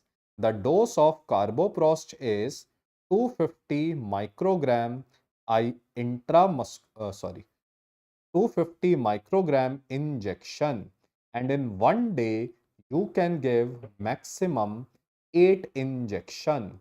So in one day the total dose will become 2000 micrograms. And carboprost, remember, it is contraindicated in asthma. These are a very commonly asked question, which is very commonly asked question. Okay. Now adverse effect of NSAID. First point, what are NSAIDs?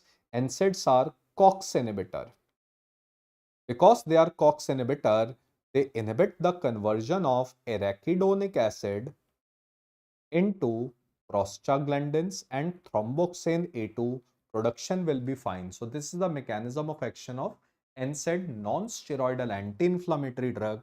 First is aspirin. Remember, aspirin is the only irreversible COX inhibitor. It is the only irreversible COX inhibitor. So we will talk, we have discussed aspirin. Its main side effect is peptic ulcer. Why? Because aspirin shows iron trapping inside stomach cell.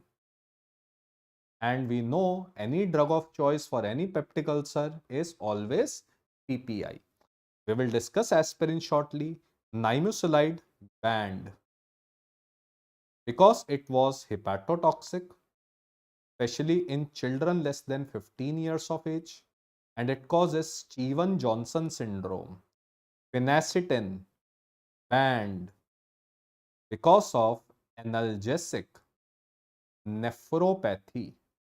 Remember, all NSAIDs, they can cause kidney damage, they can cause papillary necrosis of kidney.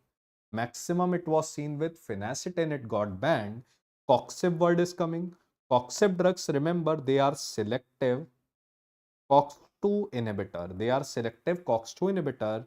They have great advantage, less risk of causing peptic ulcer. Maximum peptic ulcer is caused by aspirin, but their disadvantage is that these drugs, they can increase thrombus formation, which can lead to MI and stroke.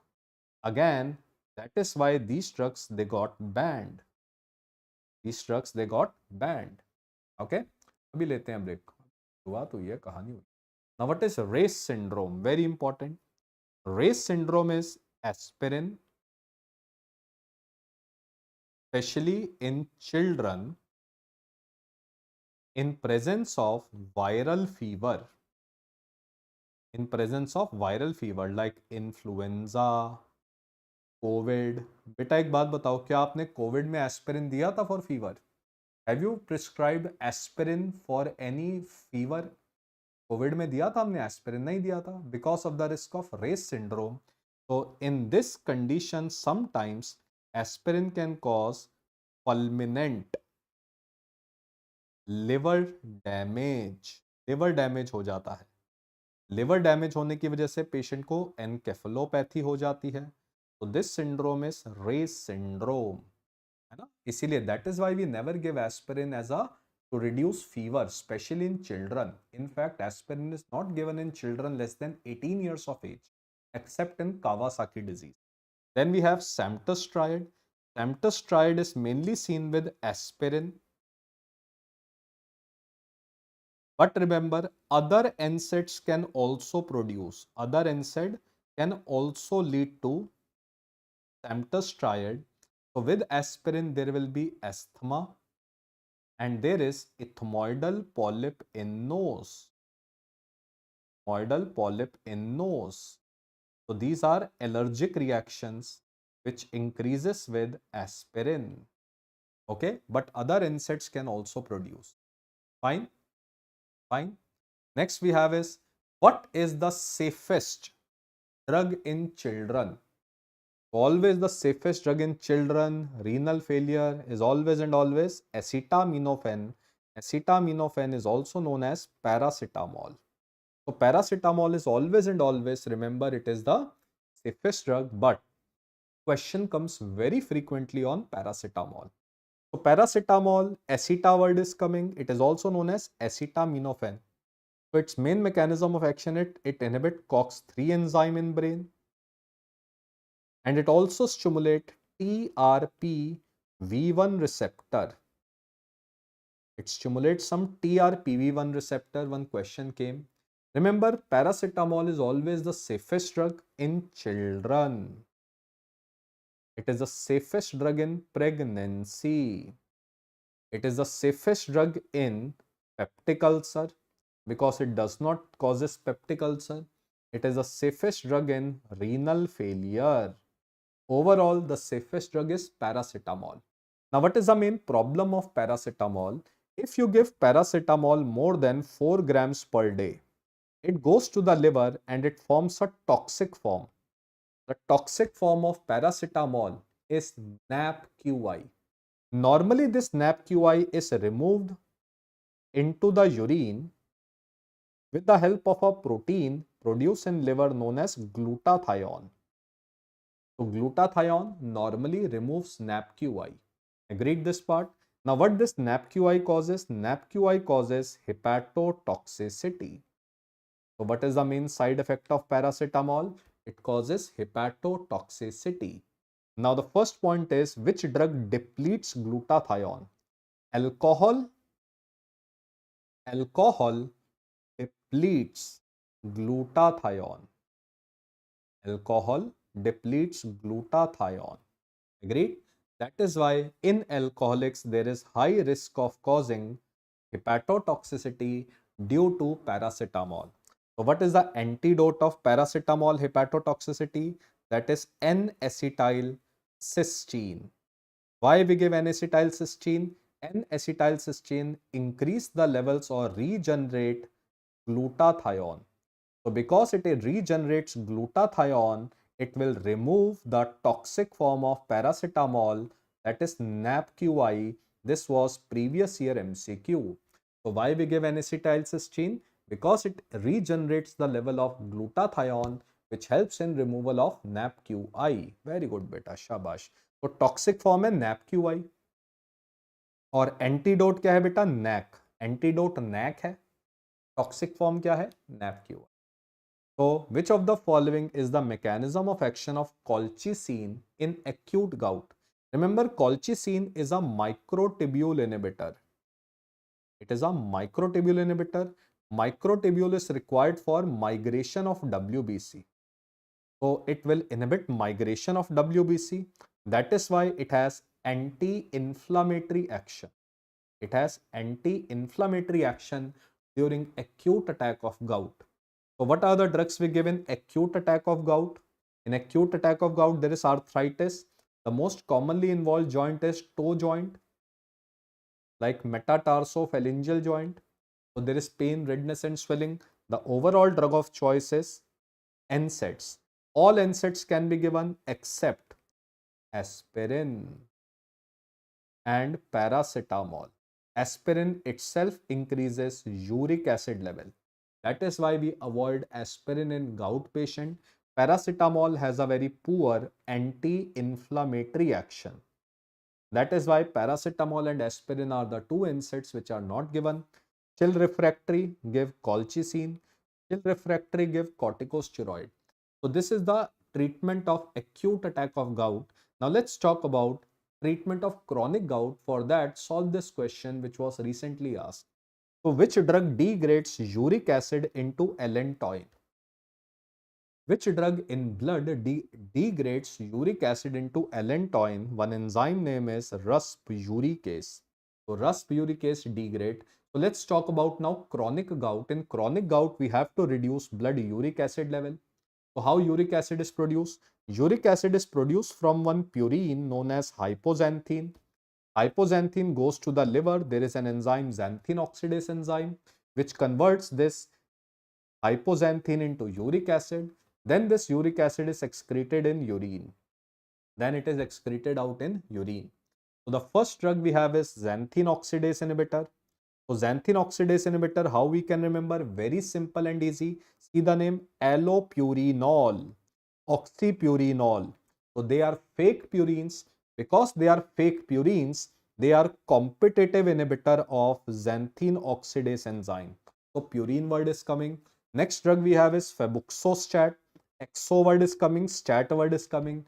Exo means it is a xanthine oxidase inhibitor. It is a non-competitive inhibitor. So these drugs are now considered to be the drug of choice for chronic gout. So what are the causes of chronic gout? One cause you have to remember is CKD, kidney failure. Second cause you have to remember is tumor lysis syndrome.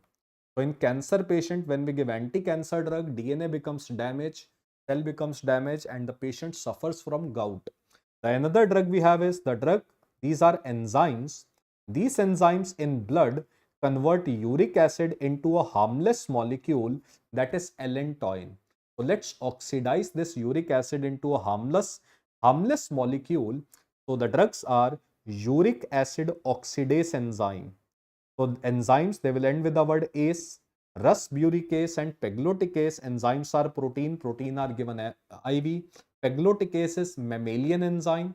Rusburicase is an enzyme obtained from the blood. They are given in resistant cases of tumor lysis syndrome, very commonly asked MCQ. Lastly, we have a drug, uricose uric agent, that will increase the excretion of uric acid into the urine. Try to remember the first drug, probenecid. Try to remember benzbromarone, lesinurad and desinurad, new drug. These drugs are rarely used because they increase the risk of uric acid stones in kidney, because they increase the excretion of uric acid into urine. Next question is rheumatoid arthritis. The drug which we give in the treatment of rheumatoid arthritis is our DMARD. DMARD are disease modifying anti-rheumatic drug. Now remember, the drugs which are among DMARDs or disease modifying anti-rheumatic drug we have is Malika Sherawat Pagal C. And these drugs are conventional or old DMARDs. Old DMARDs. Malika Sherawat Pagal C. So we have methotrexate, sulfasalazine, penicillamine, gold, leflunomide, chloroquine and hydroxychloroquine. Okay, I will be telling you how to remember. Now the first point is, which drug is the safest DMARD in pregnancy? Remember, safest DMARD in pregnancy is hydroxychloroquine. Recent MCQ. But what is the most effective DMARD? Most effective drug for methotrexate is rheumatoid arthritis is methotrexate. So methotrexate is the most effective drug. I will be telling you about methotrexate in anti-cancer chapter. Don't worry. Now, with this hydroxychloroquine, you can add, if you want, sulfasalazine. Now remember, sulfasalazine, it is given for the treatment of rheumatoid arthritis. It is also given for the treatment of UC. UC is ulcerative colitis. It is also given in the treatment of ulcerative colitis. In ulcerative colitis, we have drug which will end with the word sala. इनमें साला वाले drug आएंगे. Remember, like misalazine. These are the new drug. Olsalazine. तो remember, किसी भी drug में साला साला वर्ड आएगा वो अल्सरेटिव कोलाइटिस में होगा. मिसालाजीन याद कर लो. How to remember this part? Remember, ज्यादा मसाला खाओगे, ज्यादा मसाला खाओगे तो क्या होगा? आपके इंटेस्टाइन में या कोलोन में अल्सर होने लग जाएंगे. तो मसाले वाले drug are given in the treatment of ulcerative colitis. Okay, agreed, understood. Now in methotrexate resistant, remember methotrexate is absolutely contraindicated in pregnancy. We discussed yesterday. And remember, in methotrexate resistant cases, we add biological DMARDs. कौन से drug देते हैं हम? methotrexate resistant cases में हम क्या करेंगे? Will add biological DMARDs. Now what is biological DMARD? I will be telling you. Okay, I will be telling you. Now remember, penicillamine and sulfasala and gold, they are nephrotoxic drug, nowadays not used. Leflunomide inhibit one enzyme, DHOD enzyme, DHOD enzyme, dihydroorotate dehydrogenase enzyme, dihydroorotate dehydrogenase enzyme. Remember the short form. Now tell me one biological DMARD I am going to tell you, tocilizumab, which is a drug for rheumatoid arthritis. It acts by blocking interleukin 6. Agreed? Interleukin 6. There is a drug that will block interleukin 1, anakinra, drug for rheumatoid arthritis. Okay, a new drug for rheumatoid arthritis. A और kin means it will block interleukin, इसीलिए kin word आ रहा है. A means first alphabet, interleukin 1. Now let's talk about the important biological DMARDs which are given as an add-on drugs. Biological DMARDs which are given as an add-on drug to methotrexate and rheumatoid arthritis. First is TNF alpha blocker. The drugs are ICAGE. You have to remember the name.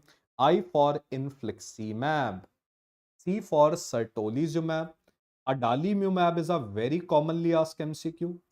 Golimumab and etanercept.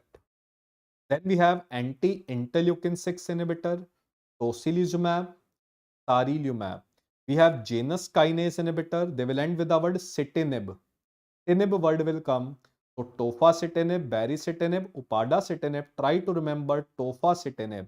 And we have a drug rituximab. एक लड़की थी रितु की as थी 20 साल. रितु की as थी 20 साल. CD20, it blocks CD20. That is rituximab. Remember, these drugs, they are given in the treatment of RA. Okay, the drugs I am marking, that is these drugs, they are given in the treatment of RA. Tofacitinib, ठीक है, Tofacitinib को भी mark कर लो. They are also given in the treatment of IBD. They are also given in the treatment of IBD also. IBD is inflammatory bowel disease. So tofacitinib, very commonly asked question. Last year NEET MCQ, NEET PG MCQ. Tofacitinib, infliximab, certolizumab, adalimumab. These drugs are also given in the treatment of IBD, inflammatory bowel disease. Now, one side effect of infliximab, it can lead to reactivation of latent TB because you are removing TNF alpha, TB will reactivate. That is why before giving infliximab, you must do MON2 test in your patient.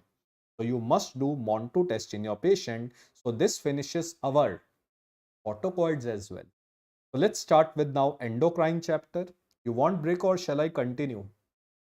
I can continue for another half hour if you want. Okay?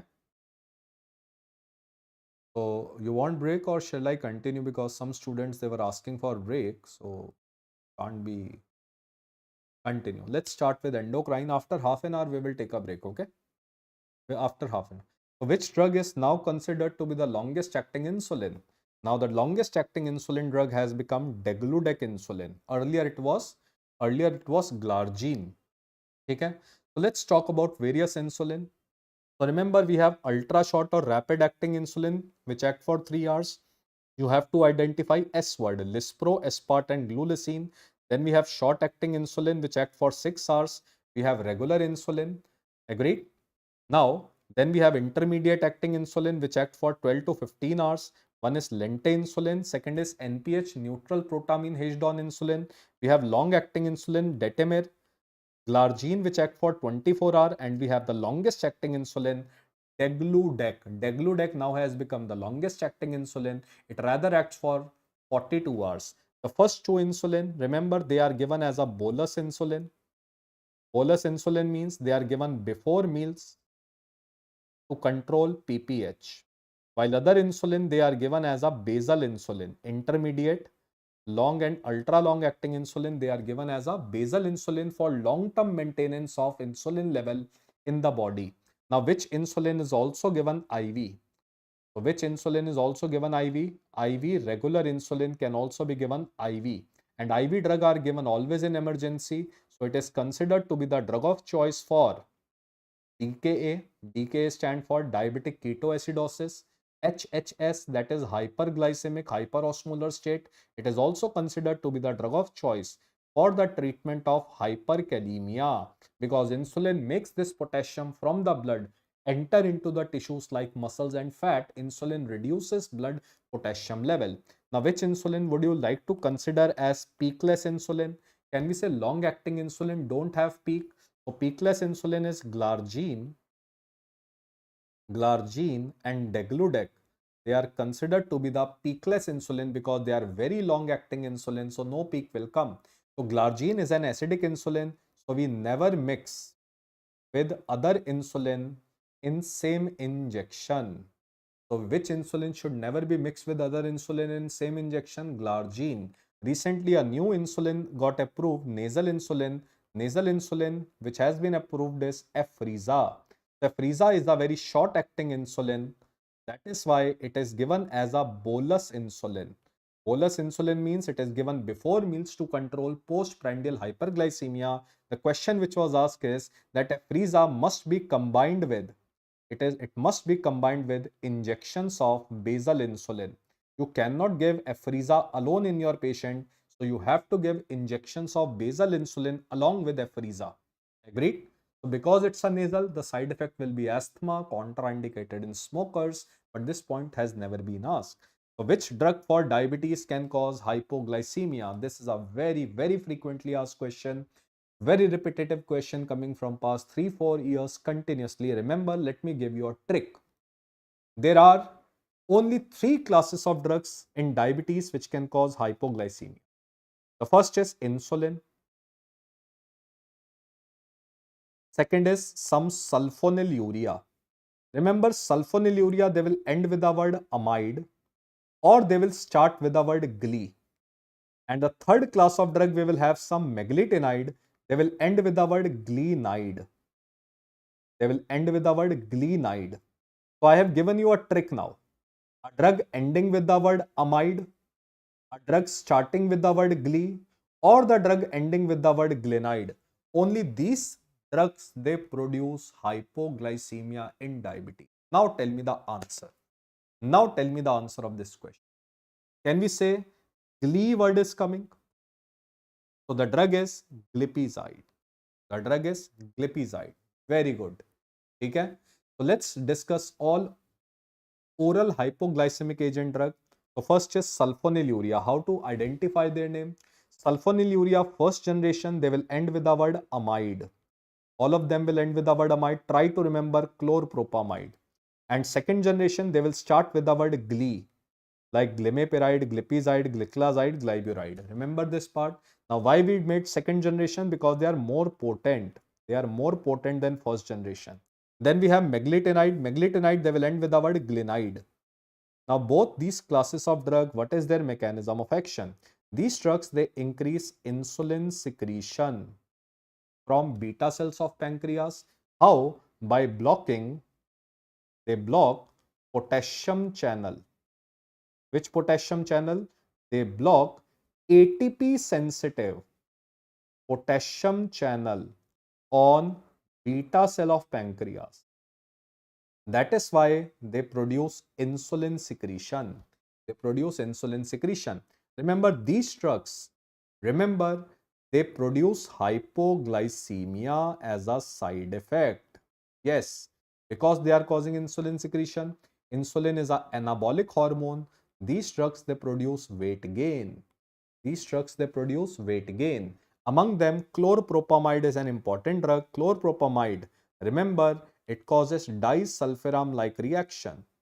And any drug which causes disulfiram-like reaction must be avoided in alcoholics.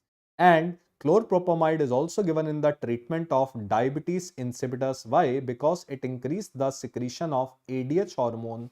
That is why chlorpropamide is also given in the treatment of diabetes insipidus. Next class of drug we are having is GLP-1 agonist. GLP-1 stands for glucagon like peptide 1. So glucagon like peptide is a type of incretin. So these drugs are incretins. As the name tells you, incretins also increase insulin secretion. So these drugs, they will end with the word nartide. How to identify? They will end with the word nartide or they will end with the word glutide. इनके and में नाटाइड या ग्लूटाइड word आएगा. एक्जेनाटाइड, लिक्सेसेनाटाइड, एल्बिग्लूटाइड, ड्यूलाग्लूटाइड, liraglutide and semaglutide. Most commonly asked question. Now because they are ending with the word tide, remember any drug that ends with the word tide is a peptide. कोई भी drug जो Tide word से and करता है वो peptide होता है. And remember peptides are only given by injection. इनको आप ओरली नहीं दे सकते. So these drugs are given by injection. All drugs are given by injections. But this semaglutide, recently now we have oral form also. कौन सा drug अब orally भी available है?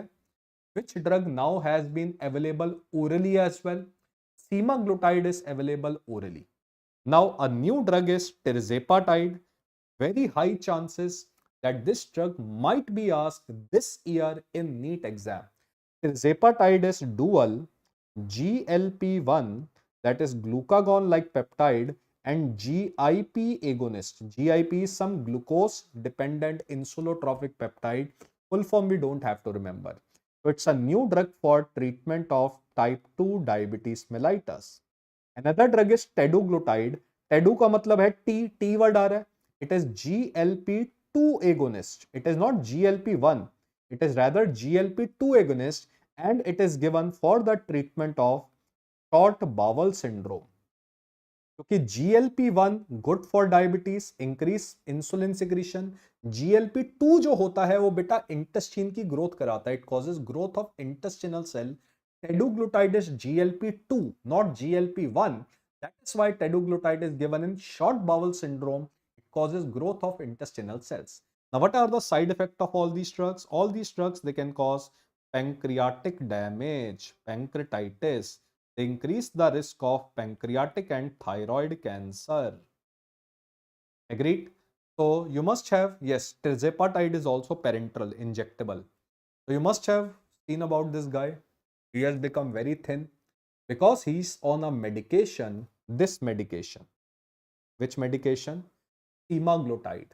Remember these three anti-diabetic drugs very commonly asked. Probably this question will come or this question will come. Sorry, this will come.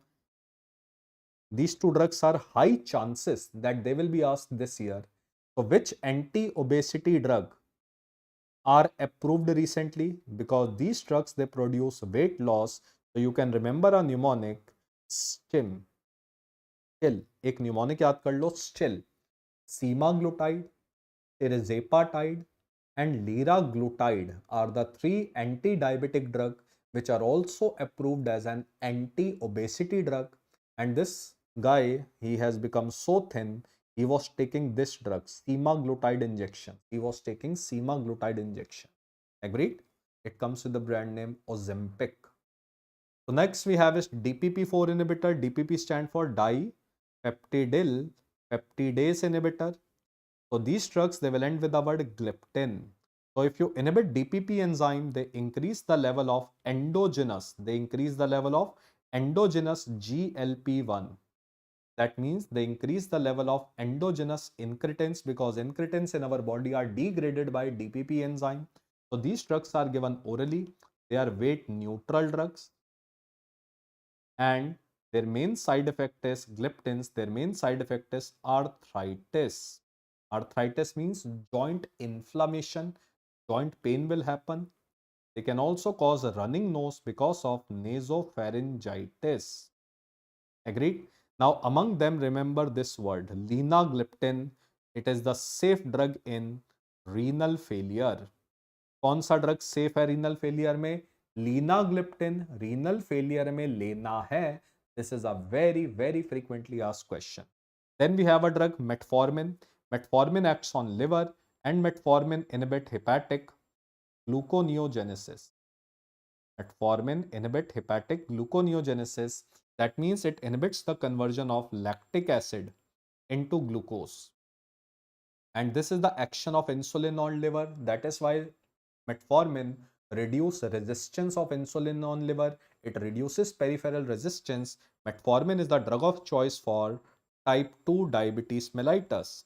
It is also the drug of choice for IGT, impaired glucose tolerance or pre-diabetes. It is also the drug of choice for diabetes which is seen in type 2 diabetes, which is seen in PCOD.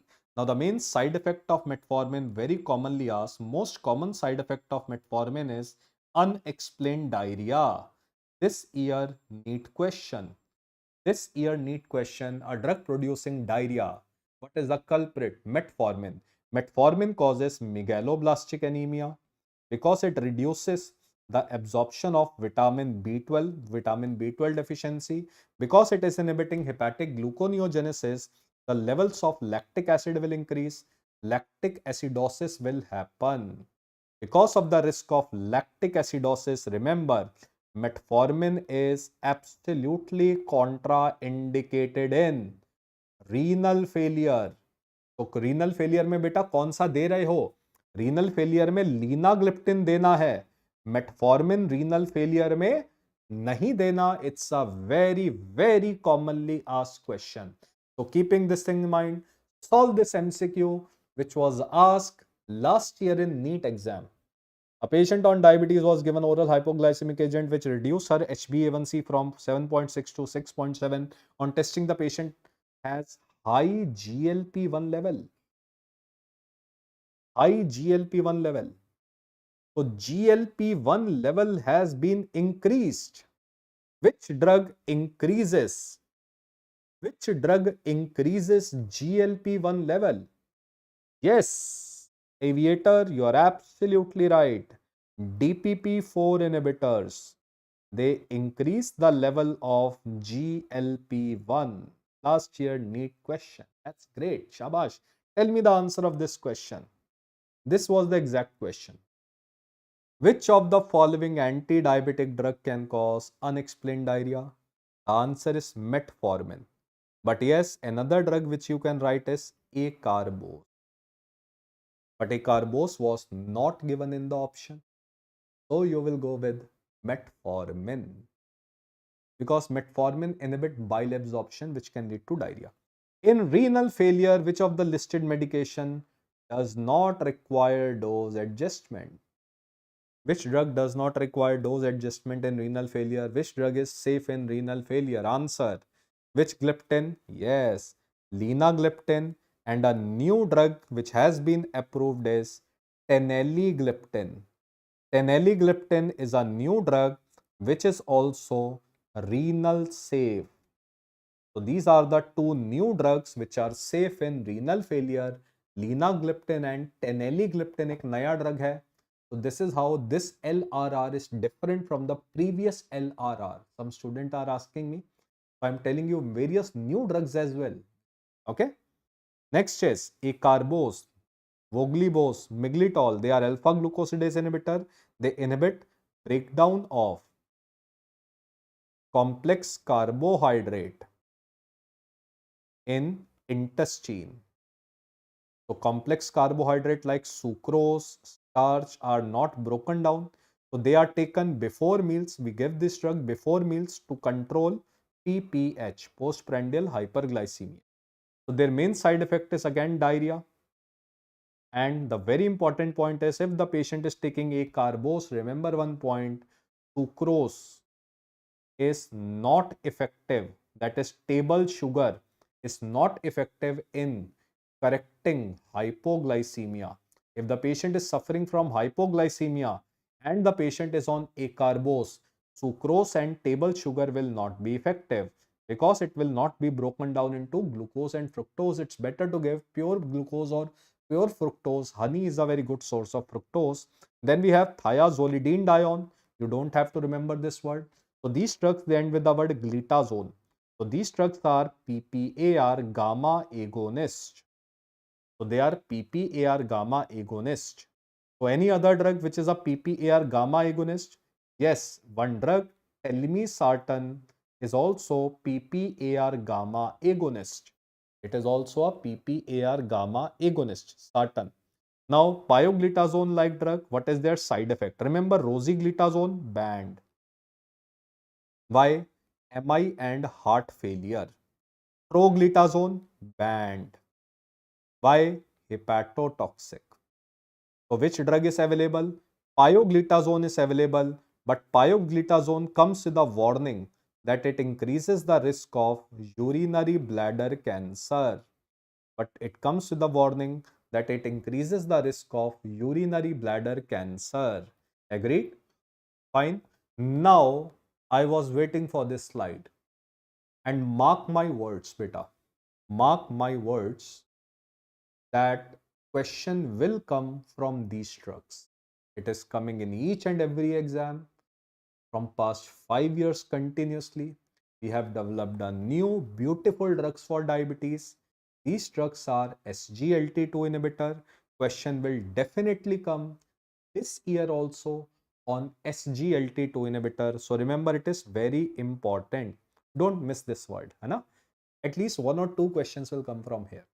So SGLT2 inhibitor are sodium glucose transporter inhibitor.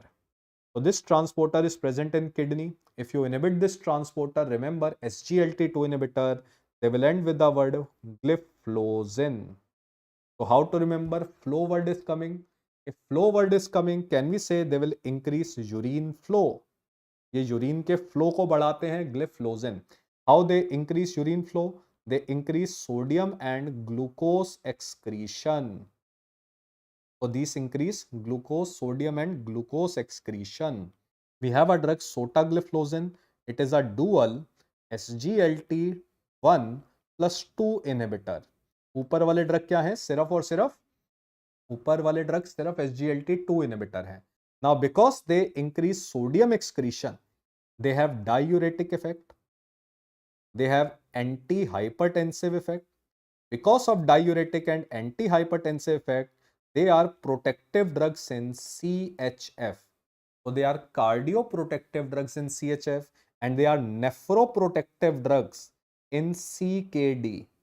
So they have cardioprotective effect in chronic heart failure. They have nephroprotective effect in CKD, chronic kidney disease. Because they excrete glucose, they are given for type 2 diabetes mellitus. Now, what is their main side effect? Because of glucose excretion, they will produce glycosuria. They will lead to glycosuria. Because of glycosuria, they increase the risk of UTI. UTI stand for urinary tract infection. They can increase bacterial infection. They can also lead to candida infection. Fungal infection भी बढ़ जाते हैं. They also increase the risk of osteoporosis because they increase calcium excretion. And lastly, they increase the risk of DKA. DKA stand for beta diabetic ketoacidosis. So remember a mnemonic duo: diabetic ketoacidosis, urinary tract infection, or osteoporosis are the side effect of SGLT2 inhibitor.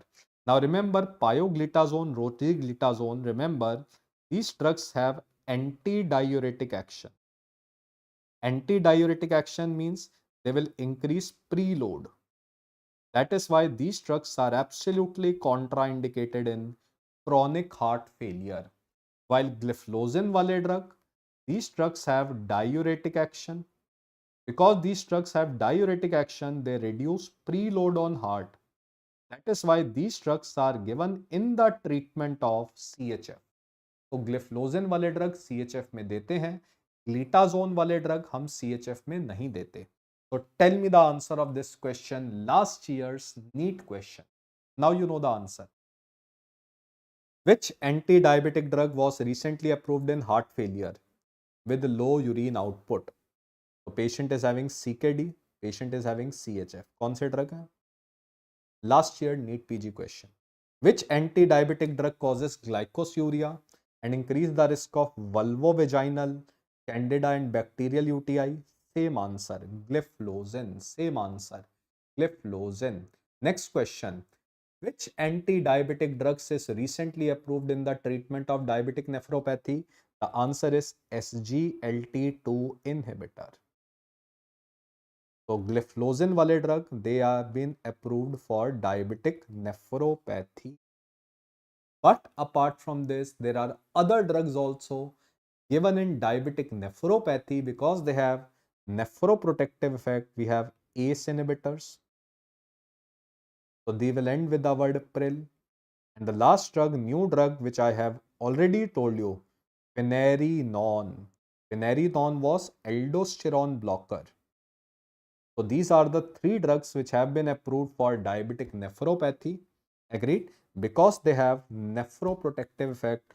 Overall drug of choice is, the first drug we always start is, remember, the first drug we always start is ACE inhibitor. So let's talk about diabetic gastroparesis. Treatment is metoclopramide. I hope you remember the word metoclopramide, which is now considered to be the drug of choice. You can also give one antibiotic, erythromycin. So erythromycin stimulates motilin receptor. Because it stimulates motilin receptor in GIT, it increases contractility of stomach given for diabetic gastroparesis. Diabetic retinopathy, we give anti-VEGF drug. VEGF word याद आ रहा है? Vascular endothelial growth factor. By inhibiting this, we can inhibit formation of new blood vessel, neovascularization. You just have to remember only one drug. Okay, although there are various drugs I have told you, but just remember one drug, bevacizumab. Although another drug is for INI-CET, ranibizumab, but try to remember bevacizumab. It is given as an intravitreal injection. How to remember bevacizumab? B means it inhibits the formation of blood vessel. तो blood vessel की formation कौन inhibit करता है? Bevacizumab.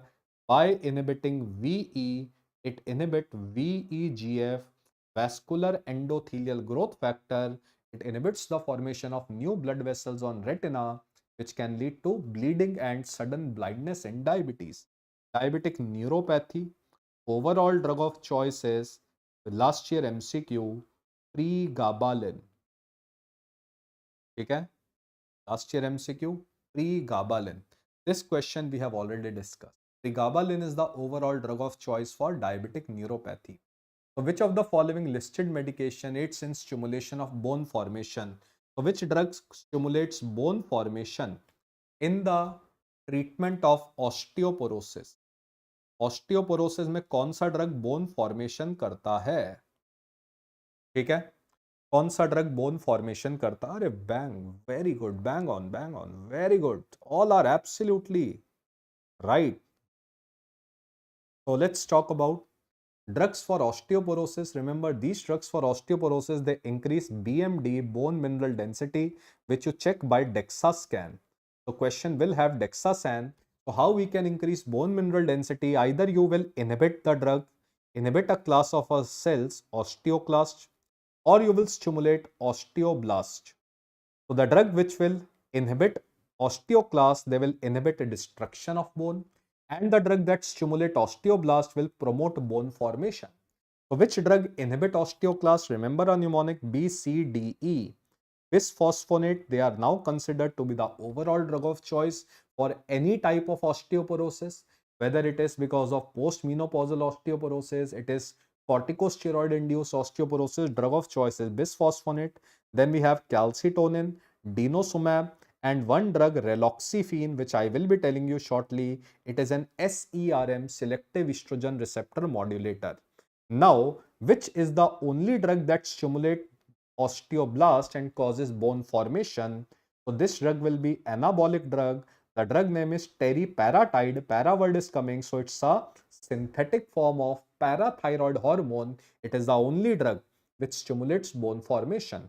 So these two drugs are very commonly asked beta question. One question comes on bisphosphonate. Second is teriparatide. This question can be asked from pharma. This question can come in orthopedics as well. So first let's talk about, okay, before I'll come to this question again, let's talk about bisphosphonate. All these drugs, they will end with the word dronate. Alendronate, ibandronate, zolendronate. Zolendronate is the longest acting drug. It is given once a year injection. Now, bisphosphonate are the overall drug of choice for three conditions. HOP. It is the drug of choice for HOP. H for hypercalcemia, osteoporosis, any type of osteoporosis, and Paget's disease. Paget's disease of bone, not Paget's disease of breast. We are talking about osteoporosis. Now, what is the main side effect of bisphosphonate? Remember, the main side effect is ROSE. The side effect of bisphosphonate is ROSE. R for they produce, they can lead to renal failure. Bisphosphonate are contraindicated in renal failure. They can damage the bone of mandible. They can cause osteonecrosis of mandible, and they can lead to subtrochanteric femur fracture. Because of the risk of subtrochanteric femur fracture, bisphosphonate are never given beyond 10 years. क्योंकि 10 years के बाद किसका risk increase हो जाता है? What is the maximum duration we can give bisphosphonate? Up to 10 years, because beyond 10 years they can increase the risk of subtrochanteric femur fracture. Lastly, they are enemy of esophagus. They can damage esophagus, so they can cause esophagitis or reflux esophagitis. Then we have teriparatide. Teriparatide is synthetic form of parathyroid hormone. But remember how we give teriparatide? We give teriparatide like in this fashion. So it is given as a pulsatile or intermittent injection. Pulsatile or intermittent injections are given. Why injection? Tide word is coming because pulsatile or intermittent injection, parathyroid hormone stimulates osteoblast. Now remember where teriparatide is given. Remember, teriparatide is given in osteoporosis. It is absolutely contraindicated in hypercalcemia. It is absolutely contraindicated in Paget's disease of bone. So let's see the side effect. The side effect, it can lead to tumor of osteoblast. Because it is stimulating osteoblast, it can lead to osteosarcoma.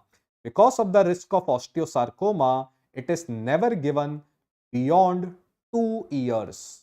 तो टेरीपैराटाइड maximum कब तक दिया जाता है? टेरीपैराटाइड maximum 2 साल तक दिया जाता है। बिसफॉस्फोनेट मैक्सिमम 10 साल तक दे सकते हैं। Beyond 2 years risk of osteosarcoma, beyond 10 years subtrochanteric femur fracture. Now two monoclonal antibody given in osteoporosis, how to identify? Sir दोनों में OS वर्ड आ रहा है, दोनों में OS वर्ड आ रहा है। So these are the two monoclonal antibody approved for the treatment of osteoporosis. Osteoporosis में denosumab, romosozumab. Denosumab, it inhibit osteoclast. Why? It block rank receptor. It block rank receptor. Romosozumab stimulate osteoblast. It stimulate osteoblast. Remember one rule, all monoclonal antibodies are safe in renal failure. So it is renal safe, that is why we give. All monoclonal antibodies are safe in renal failure. Bisphosphonates are contraindicated in renal failure. Now tell me the answer of this question. Which of the following adverse effect prevents the use of teriparatide in a patient of Paget's disease? That is why Paget's disease में हम teriparatide नहीं देते. बताओ answer क्या है इसका? This question came last year in NEET exam. ये पिछले साल का सवाल है. Yes, the answer is. बच्चे ये वाला मार्क कराए थे, फर्स्ट वाला नहीं है बेटा. Answer is B. Osteonecrosis of jawbone or mandible is a side effect not of teriparatide. It's a side effect of bisphosphonate. Now, which of the following drugs are given in thyroid storm except? This question came. Thyroid storm में कौन सा drug नहीं देते? Remember, thyroid storm में हम aspirin नहीं देते. Now, the drugs which are given in thyroid storm are PPID. 4 drug देते हैं, ठीक है? Okay, don't worry, I am discussing all the PYQs. मैं सारे PYQ डिस्कस कर रहा हूँ पिछले 3 से 4 साल के. ओके, तो PPIDs, so this is PPID. So the overall drug of choice for thyroid storm is propranolol. So the first drug to be started in thyroid storm is propranolol. Then we give propyl thiouracil. Then we give iodides. Then we give dexamethasone. Remember, these drugs are given in the treatment of thyroid storm, and these drugs they also inhibit peripheral T4 to T3 conversion by inhibiting one enzyme, 5-deiodinase enzyme. 5-deiodinase convert T4 into active form, that is T3 form. So यही 4 drug PPID they inhibit. A G2P1 delivered a preterm baby at 36 weeks. Unfortunately, the baby did not survive. What is the drug given to reduce milk production in the mother? कौन सा drug? Yes, some INI-CET PYQ I have also included. So the answer is cabergoline, because cabergoline is dopamine agonist. Because it is a dopamine agonist, remember, dopamine decrease prolactin production from pituitary. Because it reduces prolactin production, that is why it is given to reduce milk production after neonatal death. So after neonatal death, we can give dopamine agonist cabergoline by reducing prolactin production. Let's talk about very important topic, certain pituitary tumors. So remember, in pituitary tumors, we have prolactinoma.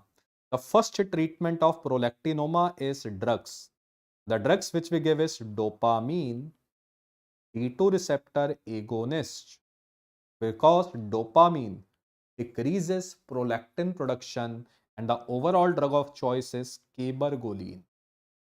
Overall drug of choice is cabergoline, but in pregnancy, prolactinoma in pregnancy, we prefer to give bromocriptine.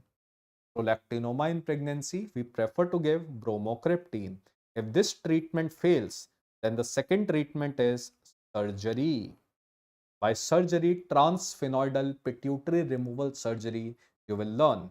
But what about acromegaly? Acromegaly means growth hormone excess.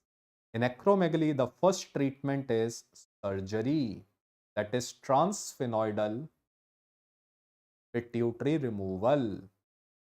But if surgery fails and let's say there is incomplete removal of pituitary, then the second treatment is drugs. Then the second treatment is drugs, and the drugs which we give is somatostatins. The drug we give is somatostatin, and somatostatin drug, they will end with the word reotide, like octreotide.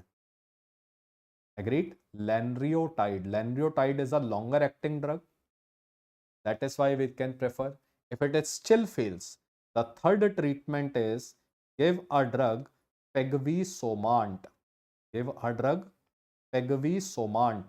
Pegvisomant is a growth hormone receptor. ANT word is coming, so it's an antagonist. So this is the treatment of prolactinoma and this is the treatment of acromegaly. So now we can have a break. Okay. Now we can have break. We'll have 5 minutes break.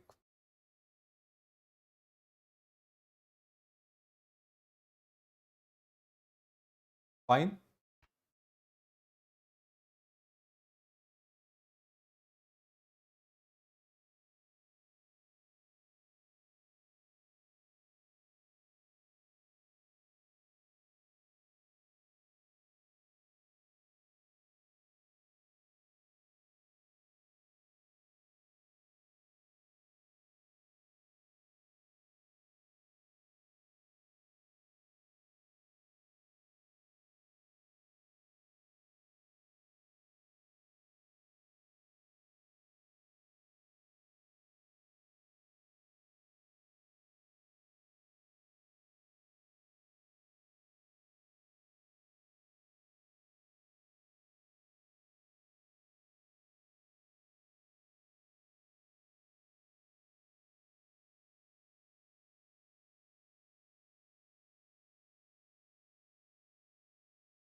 So welcome back everyone.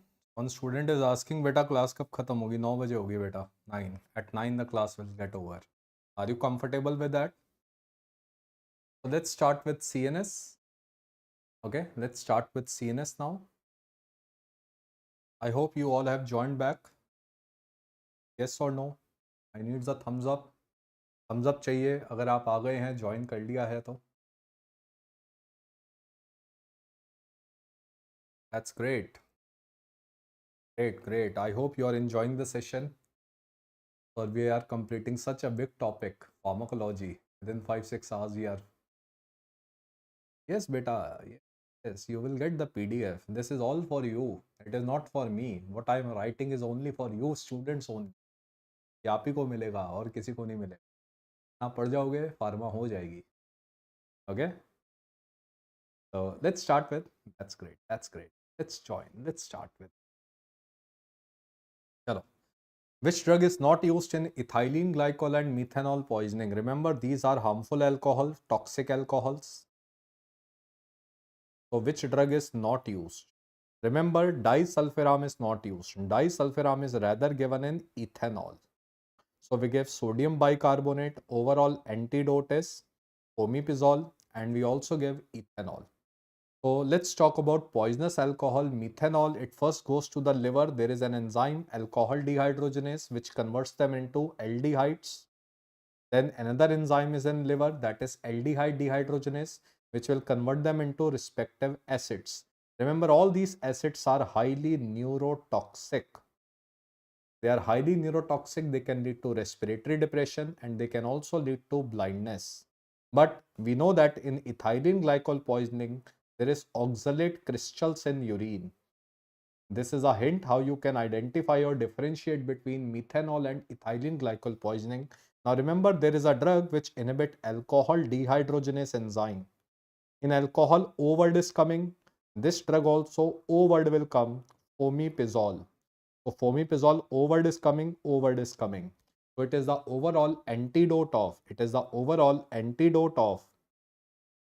ethylene glycol and methanol poisoning, but it's an orphan drug. That means it's a very rare indication. Another drug we have is aldehyde dehydrogenase. In aldehyde dehydrogenase, remember D word is coming. The drug which inhibits is disulfiram. In disulfiram also D word is coming. So you can easily identify aldehyde disulfiram. Now let's talk about the question of this.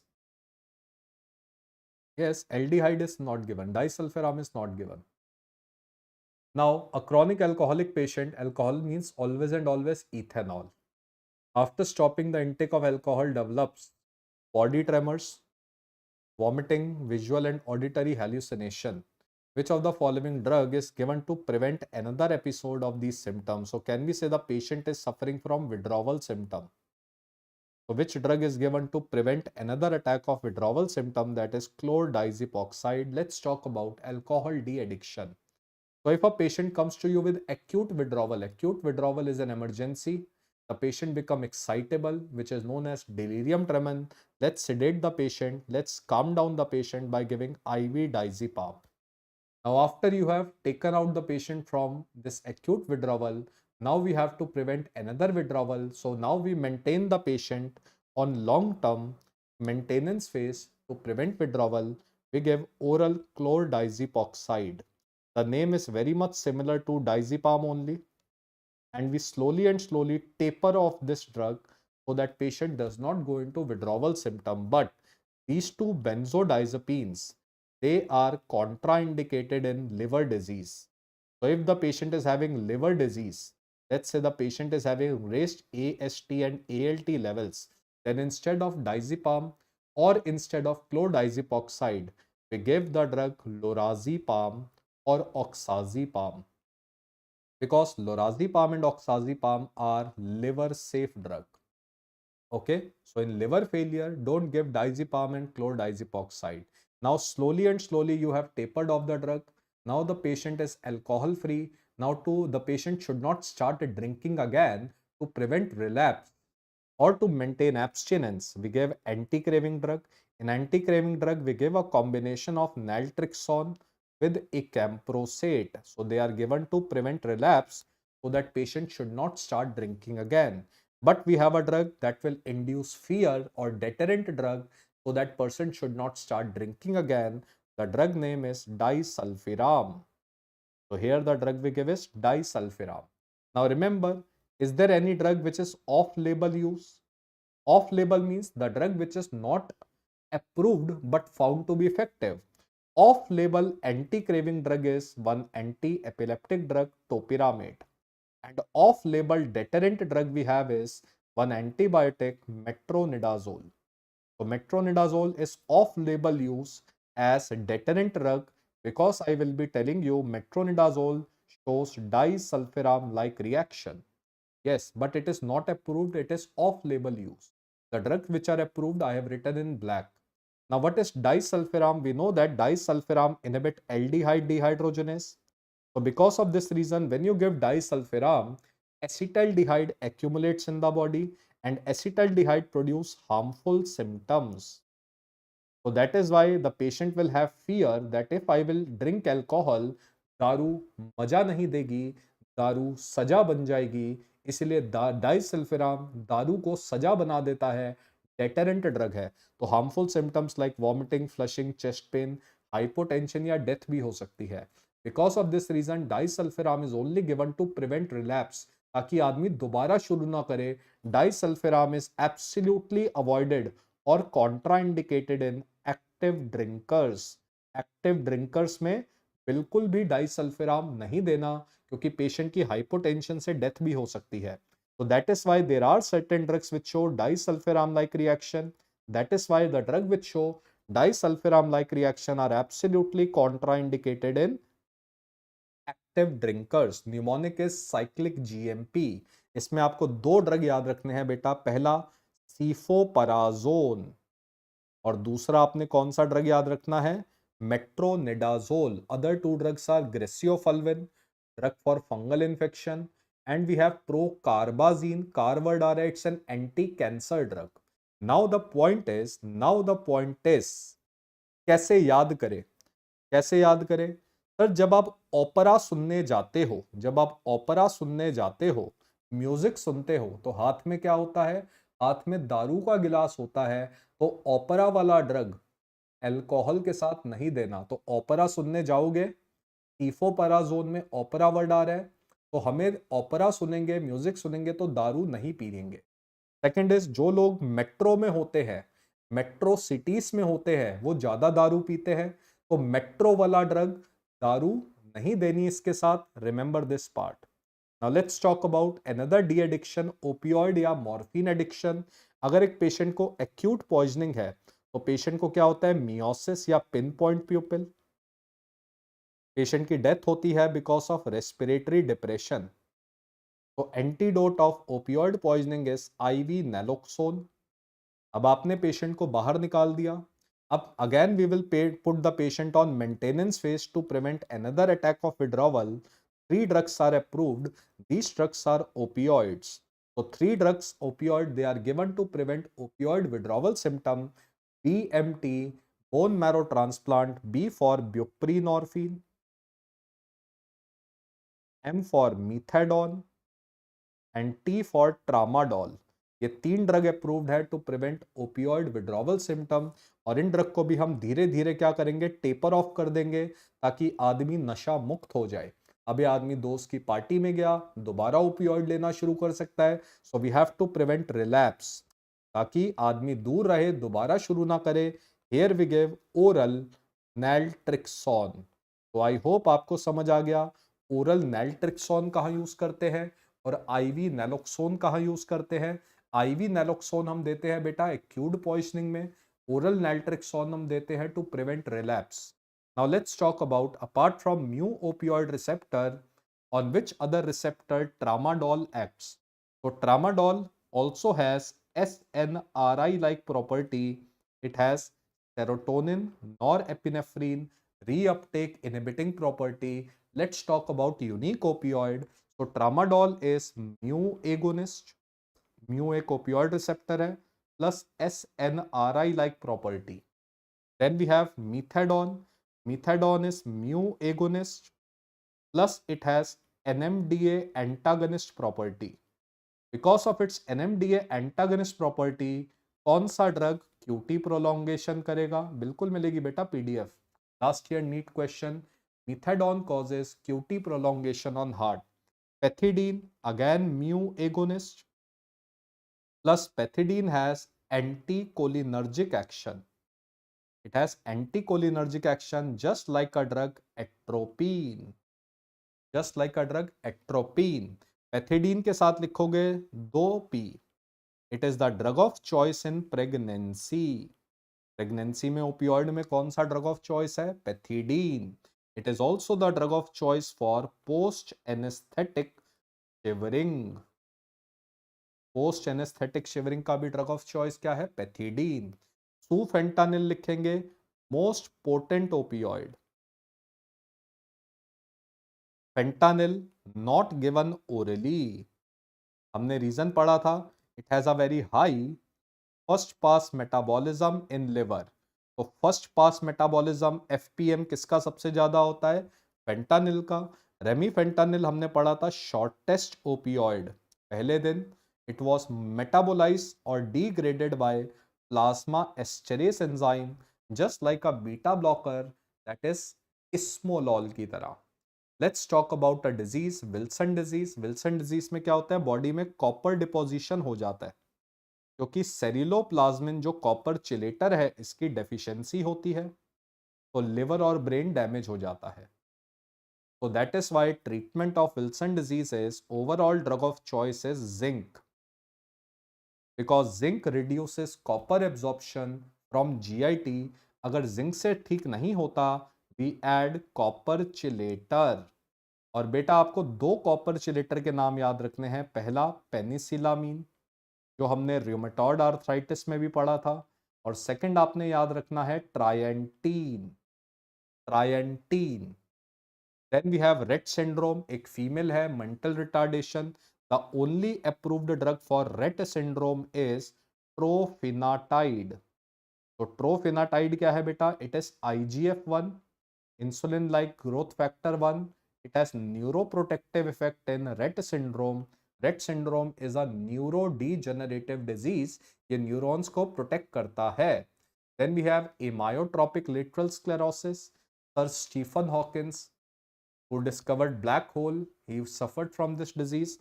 So remember three drug in amyotrophic lateral sclerosis. L for riluzole, which is NMDA antagonist. Second is edaravone. So first two drug have been asked in your exam. Third drug is tofersen. So these are neuroprotective drug. Then we have multiple sclerosis in which there is myelin sheath damage because of autoimmune or antibodies. They damage myelin sheath in brain. The first type of multiple sclerosis is RRMS, relapsing remitting multiple sclerosis. The drug of choice is interferon beta. Plus we add all other drugs to interferon beta like natalizumab, glatiramar. Agreed? Then we have SPMS. SPMS is secondary progressive multiple sclerosis. Here the drug of choice is most effective is mitoxantron. And after mitoxantron, we can add other drugs. Now we have the most dangerous one, PPMS, which stands for primary progressive multiple sclerosis. Here the drug of choice is ocrelizumab, which was asked previous year in NEET exam. It is the only drug approved for. It is the only drug we have for PPMS, primary progressive multiple sclerosis. Primary progressive multiple sclerosis, natalizumab, it has a side effect of JC polyoma virus infection happens. It can lead to JC polyoma virus infection. It causes one disease known as PMLE. PMLE stand for progressive multifocal leukoencephalopathy. The white matter of the brain becomes destroyed. Now, what is the drug of choice for certain motor disorder? Restless leg syndrome. Now, the drug of choice has become pregabalin or gabapentin. Sydenham's chorea. The drug of choice is valproate. Huntington's chorea. The drug of choice is dopamine depleters, because Huntington's chorea occur because of excessive dopamine. These drugs, they will end with the word benazine, tetrabenazine, valbenazine. Then we have Tourette syndrome. Here the drug of choice is alpha 2 agonist. The drug is clonidine or guanfacine. Clonidine and guanfacine. Now remember, in resistant cases of Sydenham's chorea, in resistant cases of Huntington's chorea, in resistant cases of Tourette syndrome, we give a drug antipsychotics. We give a class of drug antipsychotics like haloperidol, risperidone, etc. So we give antipsychotic drug in resistant cases of all these agents. Now tell me the answer. Which of the following are drug used for absence seizure?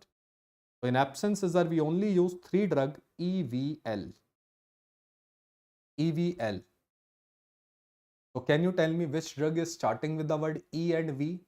That is valproate, ethosuximide. The answer is B and C only. B and C only. So let's talk about all the drug of choice for epilepsy. The first epilepsy is GTCS, that is generalized tonic-clonic seizure, also known as grand mal epilepsy and major epilepsy. Here the first line drug is V and L. V for valproate or L for lamotrigine.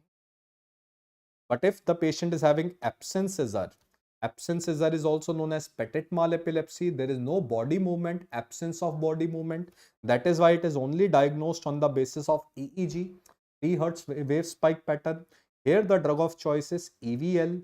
E stands for ethosuximide. And second drug is valproate. Third drug is again lamotrigine, because all these drugs, they block T type of calcium channel. T type of calcium channel leads to absence seizure, because T type of calcium channels are present in thalamus. Thalamus neurons, when they fire, it leads to absence seizures. Then rest all other generalized seizure, we give VLT. Can you tell me V and L we already know. T stands for topiramate. So topiramate is the first line drug for atypical absence, myoclonic, atonic and tonic seizures. So these are the first line drug.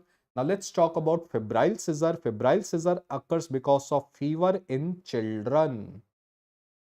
The drug of choice is rectal diazepam. But another drug which has been approved is intranasal. This has been asked as an MCQ, midazolam. Intranasal midazolam can also be given. Infantile spasm, which is also known as West syndrome. Here we give a drug ACTH hormone. But if this infantile spasm occurs with tuberous sclerosis, here we give a drug vigabatrin. Here we give a drug vigabatrin. In Lennox-Gastaut syndrome and Dravet syndrome, the patient has myoclonic seizure. So in myoclonic seizures, we can give VLT, VLT. So can you tell me what does T here stands for? What does T here stands for? T stands for topiramate. So question came, is topiramate approved for Lennox-Gastaut syndrome? The answer was yes, because myoclonic seizure we have discussed. So it is given for Lennox-Gastaut syndrome. So we can give any of the following drug. In resistant cases of Lennox-Gastaut, we have a drug felbamate. In resistant cases of Dravet syndrome, we have a new drug stiripentol. And last year, INI-CET question, another drug recently got approved for three types of seizure. Which three seizure? infantile spasm with tuberous sclerosis, Lennox-Gastaut syndrome, and Dravet syndrome. Which drug is approved for all three syndrome? The drug name is cannabidiol. Last year, INI-CET MCQ, cannabidiol, cannabinoid, they are given for infantile spasm with tuberous sclerosis, Lennox-Gastaut syndrome, and Dravet syndrome. Remember this point. Now, what is the disadvantage of oxcarbazepine over carbamazepine? Let me tell you one point. Oxcarbazepine, it is contraindicated in old age, while carbamazepine is contraindicated in children. We can easily remember. Old age, oxcarbazepine नहीं देना, carbamazepine children में नहीं देना, because oxcarbazepine has more risk of causing SIADH. Excessive ADH will lead to hyponatremia. And in children, we apply Johnson & Johnson baby powder. Carbamazepine in children carries a risk of Stevens-Johnson syndrome. It carries a risk of Stevens-Johnson syndrome. Now tell me the answer of this question. Yes, you all are absolutely right. This was the last year's question. So because of the risk of hyponatremia, we don't give oxcarbazepine in old age. Next question, last year's INI-CET question. For which drug increase the amount of GABA by inhibiting degradation of GABA? For which drug inhibit GABA transaminase enzyme? The drug which inhibit GABA transaminase enzyme is vigabatrin. How we can remember? GABA, GABA. TR means transaminase. TR means transaminase inhibitor in. So GABA transaminase inhibitor is vigabatrin. But there is a drug which will inhibit both enzyme, GABA transaminase and SSD enzyme. The drug is valproate. Valproate inhibit both enzyme, the GABA transaminase enzyme as well as succinate semi-aldehyde dehydrogenase enzyme. Now tell me the answer of this question. The answer of this question is valproate. So vigabatrin is a GABA transaminase inhibitor. What is the main side effect of vigabatrin? VI word is remaining. So vigabatrin causes visual field defects. This will be the side effect of vigabatrin. The name vigabatrin itself will tell you everything. Vigabatrin. Now let's talk about next question. For which drug increase the release of GABA? That is pregabalin and gabapentin. Now which drug can directly stimulate GABA receptor? That is barbiturate and benzodiazepine like diazepam, etc. Benzodiazepines, they act on alpha gamma subunit of GABA A receptor. Then we have the drug which inhibit GABA transaminase, vigabatrin and valproate. Vigabatrin and valproate, they inhibit GABA transaminase enzyme, inhibit degradation of GABA. Now which drug inhibit reuptake of GABA? Reuptake of GABA is by a transporter, GAT transporter. The drug name is tiagabine. Last year MCQ. How we can remember? It is a transporter inhibitor of GABA. So how we can remember? T for transporter, I for inhibitor, and GABA word is coming. Tiagabine inhibit reuptake of GABA because it is a GABA transporter inhibitor. Now, which drug causes visual disturbance and contraction of visual field? So we know the answer, vigabatrin. The answer is vigabatrin. Now, which anti-epileptic drug has been approved as a weight loss medication? Anti-obesity drug. Its also have one carbonic anhydrase inhibiting property, just like acetazolamide. Its main side effect is angle closure glaucoma, and second side effect is renal stone. So which anti-epileptic drug I am talking about? I am talking about topiramate. And another drug is zonisamide. But what you have to remember is topiramate. Topiramate is very important. You must remember this point. Okay? Now, which anti-epileptic drugs are given for the treatment of neuropathic pain? So first, let me tell you the treatment of neuropathic pain. Then you can easily solve this question. What is the drug of choice for trigeminal neuralgia? Carbamazepine. Fine. Post-herpetic neuralgia. Either you can give pregabalin or you can give gabapentin as a drug of choice. And diabetic neuropathy, we have just discussed, the drug of choice was pregabalin. So pregabalin, lamotrigine, gabapentin, 1, 2 and 4. So 1, 2 and 4 is option number B. So these are the drug of choice. Now a patient of schizophrenia treated with clozapine, for which rare idiosyncratic means dose independent side effect. It can occur at any dose, but serious side effect should be monitored. Remember, clozapine के साथ closely monitor WBC count, because it leads to fall in WBC count, which leads to agranulocytosis. So agranulocytosis is the main side effect of clozapine. So let's talk about clozapine side effect. So clozapine non-serious side effect is HOTS. It causes hypersalivation. It causes obesity. But remember, maximum obesity is by a drug olanzapine. Maximum obesity is caused by olanzapine. It can increase the risk of diabetes and sedation. The serious side effects are SAM. And among SAM, scissor, agranulocytosis and myocarditis. Agranulocytosis means bone marrow suppression. So there will be fall in WBC.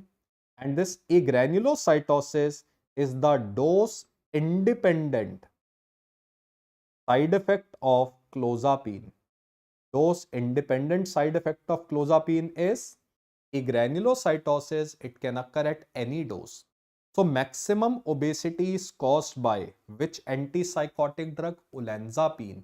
You will write least risk of weight gain. Least risk of weight gain is by which antipsychotic drug? Last year MCQ. First alphabet A, last alphabet Z. A for aripiprazole. Aripiprazole, and the last alphabet is Z, ziprasidone. They will have least effect on weight gain. Maximum obesity is by olanzapine. Now for the treatment of olanzapine induced obesity. So for the treatment of obesity due to olanzapine, we have made a new drug. That new drug is samidorphan. A samidorphan is a new drug which is specifically approved for the treatment of olanzapine induced obesity. This drug got approved last year in 2024. Agree? Now, which of the following is true about lithium? It causes fine tremors at therapeutic dose. True. It is not absorbed from GIT. False. It is given for absence seizure treatment. No, it is given for BPD, bipolar disorder. It is not teratogenic. False. Agreed? So let's talk about all the points related to lithium. Lithium is an important drug. So first use of lithium is it is given in bipolar disorder. Lithium also reduces the risk of suicide. It's an anti-suicidal drug, lithium. Another drug which has anti-suicidal property is clozapine. Lithium and clozapine reduce the risk of suicide. So with salt of lithium we give in bipolar disorder, we give lithium citrate or carbonate. And remember, lithium is same like sodium if you remember chemistry. Sodium is absorbed orally, lithium will be absorbed orally. In fact, it is 100% absorbed when given orally. So that is why it is given orally and as well as IV. The half-life of lithium is 1 day. How we can remember? It is the first metal in periodic table. Half-life is 1 day and blood sample is taken 12 hours after the dose of lithium. So when we give lithium at night, we take the blood sample of lithium in the morning because lithium requires monitoring. Because lithium requires monitoring. Agreed? So maintenance of bipolar disorder 0.5 to 1. 1 to 1.5 acute mania में देते हैं. But if the level is more than 1.5 in blood, it indicates toxicity. And if the level is more than 4, it's an indication to start hemodialysis. So what is the treatment or antidote of lithium? Logical antidote of lithium should be sodium, because sodium is the big brother of lithium. Sodium will remove this lithium into the urine. So hydration with saline or sodium chloride, and in them we can add 2 diuretic which will help in removal of lithium into the urine. Along with sodium we can give mannitol and amiloride. Agreed? हाँ बेटा 0.6 था, बिल्कुल सही बात है. Just to make it simple so that you can remember 0.5 to 1, 1 to 1.5. So it becomes very patterned, है ना? Easy हो जाएगा ना आपके लिए याद करना. Don't worry, इतना close कोई नहीं पूछने वाला. Adverse effect of lithium is lithiums. So remember, clozapine was causing decrease in WBC. Lithium causes increase in WBC. So this is a point you must remember. Clozapine reduced WBC.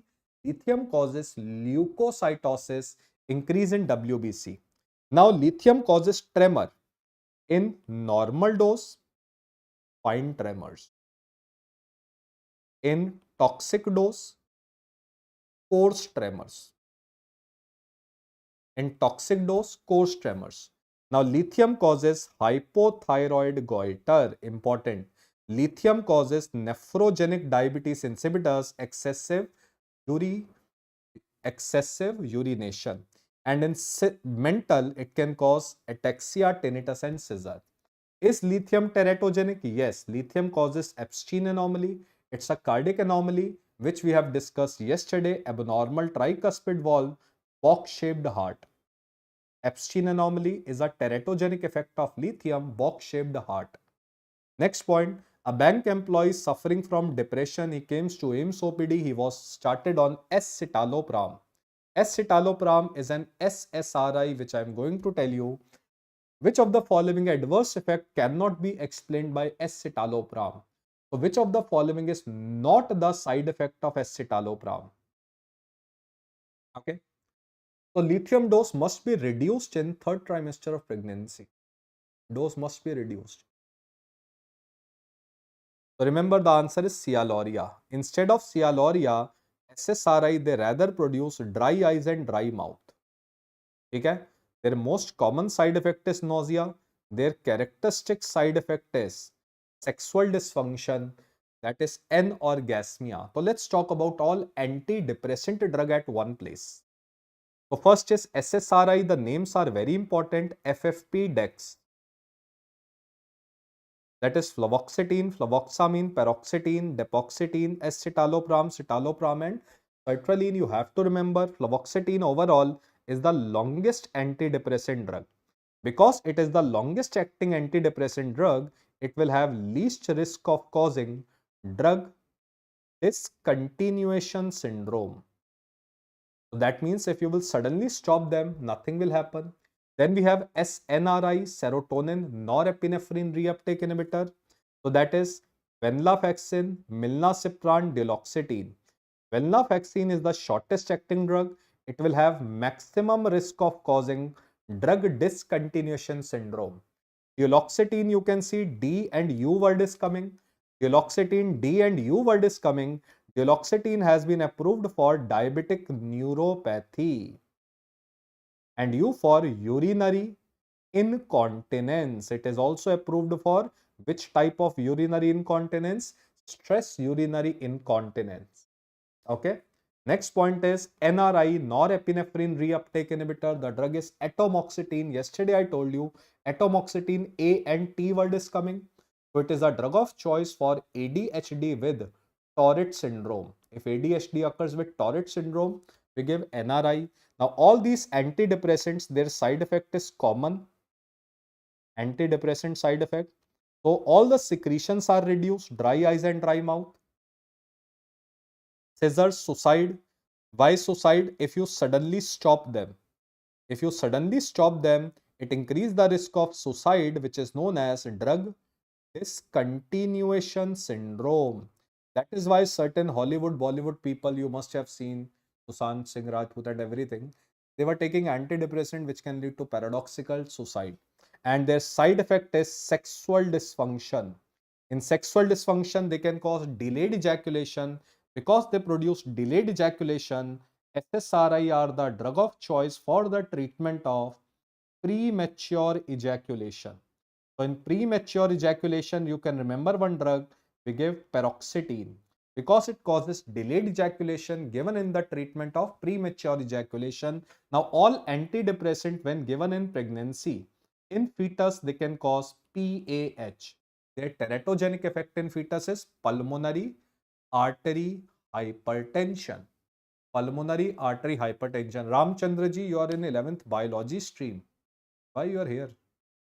But anyway, if you are here, just have a glimpse that बेटा लोग बोलते हैं ना एक बार MBBS कर लो life set है. आपको बाकी बच्चे बताएंगे लाइफ कितनी सेट है. पहले से भी ज्यादा पढ़ना पड़ता है.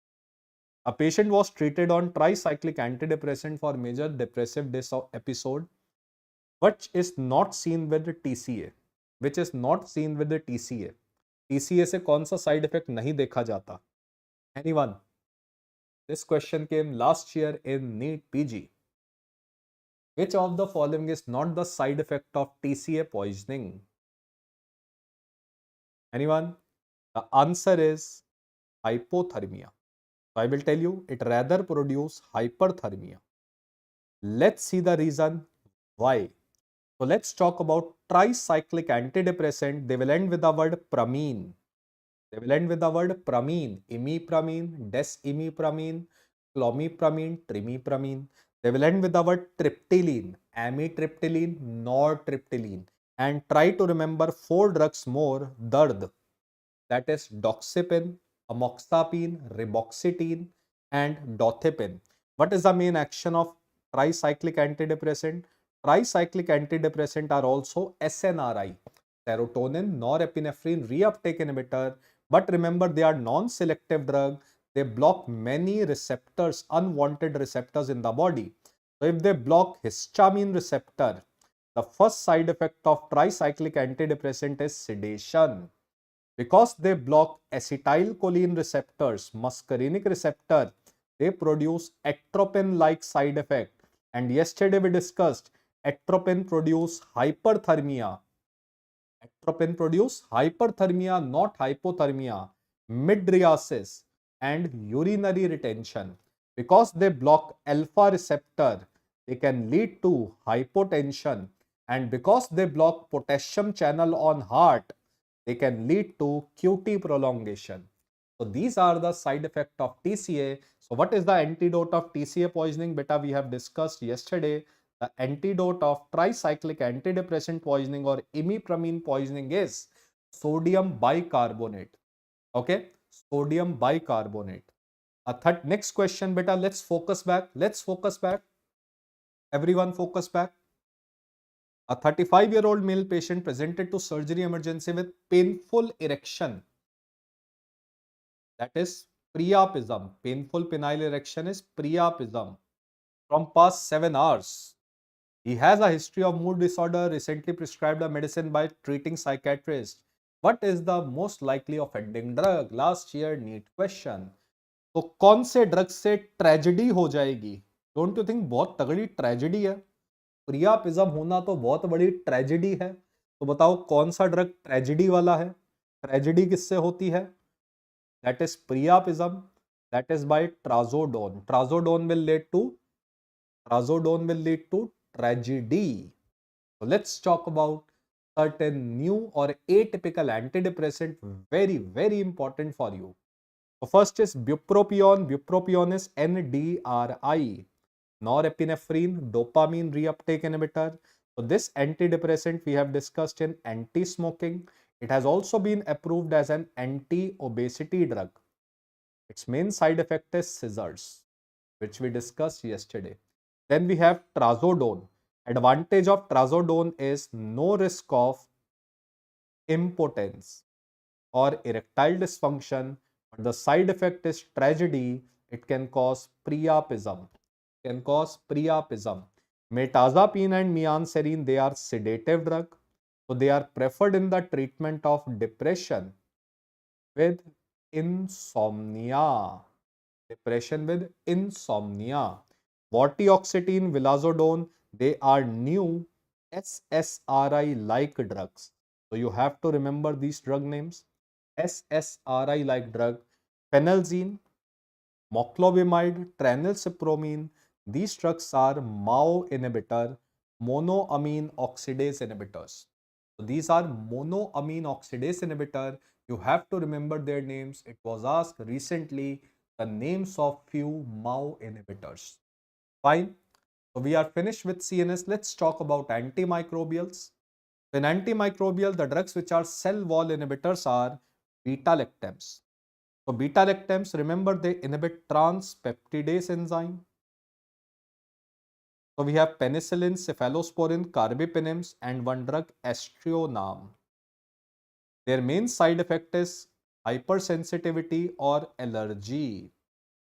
And they can cause all types of 1 to 4 hypersensitivity.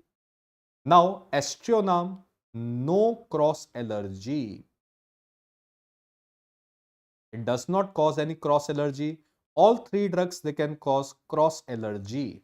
In simple word, if a patient is allergic to penicillin, we should not give cephalosporin.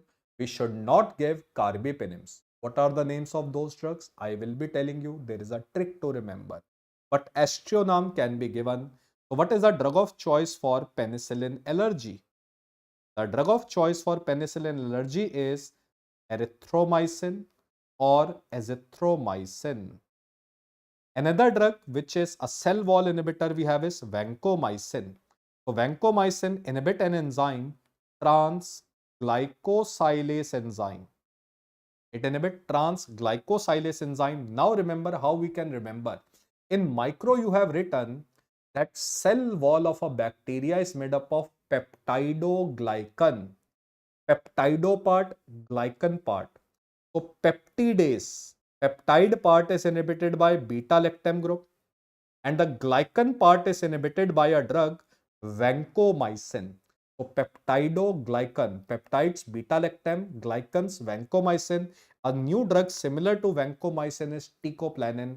And all these drugs, why they are not effective in mycoplasma? All these drugs are not effective in mycoplasma, chlamydia and rickettsia. Which student will tell me the reason for it? Why penicillin, vancomycin are not effective in mycoplasma, chlamydia? Because they are atypical bacteria. They lack cell wall. They don't have cell wall. Great. So now let's talk about treatment of certain infection. Syphilis caused by Treponema pallidum. The overall drug of choice is benzathine penicillin. Benzathine penicillin, it is the drug of choice for all stages of syphilis. It is the drug of choice for all stages of syphilis. We give by intramuscular except neurosyphilis. So in which syphilis we don't give benzathine penicillin? In neurosyphilis, we give aqueous penicillin. We give aqueous penicillin. So aqueous penicillin is either penicillin G or procaine penicillin. So they are given. Now syphilis in penicillin allergic patient. If the patient is penicillin allergic, the drug of choice is doxycycline. So syphilis in penicillin allergy, give doxycycline. Now meningococcal meningitis, the drug of choice for the treatment now has become third generation cephalosporin injection of ceftriaxone. Ceftriaxone has become the drug of choice. And what is the drug of choice for prevention prophylaxis? Why? we have to give prophylaxis to kill nasal carrier state, because this harbors, it comes and goes into nose. The drug of choice is ciprofloxacin. Ciprofloxacin is the drug of choice, not rifampicin. Now the drug of choice is ciprofloxacin. Earlier the drug of choice was rifampicin, but now the drug of choice has become ciprofloxacin. But remember, okay, so drug of choice for treatment is ceftriaxone, prevention ciprofloxacin. A patient was taking ampicillin. Now the patient is experiencing diarrhea. So this is antibiotic associated diarrhea. This is known as Clostridium difficile diarrhea. Which drug is given to manage this condition? So any drug which is given for the treatment of Clostridium difficile diarrhea, very good beta. The drug is fidaxomicin. So let's talk about Clostridium difficile diarrhea, which is also known as antibiotic associated diarrhea. Antibiotics, they kill good bacteria in GIT. That is why this harmful bacteria grows and it leads to pseudomembranous colitis. So which antibiotic causes pseudomembranous colitis? That is CCAF, C for clindamycin. Overall, highest risk of causing Clostridium difficile diarrhea is by clindamycin. Other are cephalosporins, mainly third generation, ampicillin, and fluoroquinolone. These four antibiotics have highest risk of causing CCAF, that is Clostridium difficile diarrhea. What is the treatment? Treatment is give oral vancomycin. Remember here, oral vancomycin is, oral word is also very important. We give oral vancomycin. Then we have fidaxomicin. Remember, fidaxomicin is the most effective drug for the treatment of Clostridium difficile diarrhea. There is one monoclonal antibody, fezulotoxumab. So it is against toxin B of Clostridium difficile. It blocks toxin B. We can give metronidazole. Metronidazole, it is now not considered to be the drug of choice. It is only given as an add-on drug if there is sepsis, and we can replace good bacteria. We can do fecal transplant. So fecal transplant means replace good bacteria, and fecal transplantation is done in the treatment of pseudomembranous colitis. Now let's talk about a very important infection, Staph aureus. MSSA stand for methicillin sensitive Staph aureus. Now, methicillin sensitive Staph aureus, here the treatment is penicillinase resistant penicillin. These are condom. Agreed? These are condom. But now we have MRSA, that is methicillin resistant Staph aureus. Here the cause of mutation. What is the cause of resistance? There is mutation in transpeptidase enzyme. Anywhere we have discussed transpeptidase, which is also known as penicillin binding protein 2A. Because of this reason, suddenly all beta lactams which we have discussed, penicillin, cephalosporin, they become non-effective. All beta-lactam like penicillin, cephalosporins, carbapenems, aztreonam, which we have discussed, they are not effective.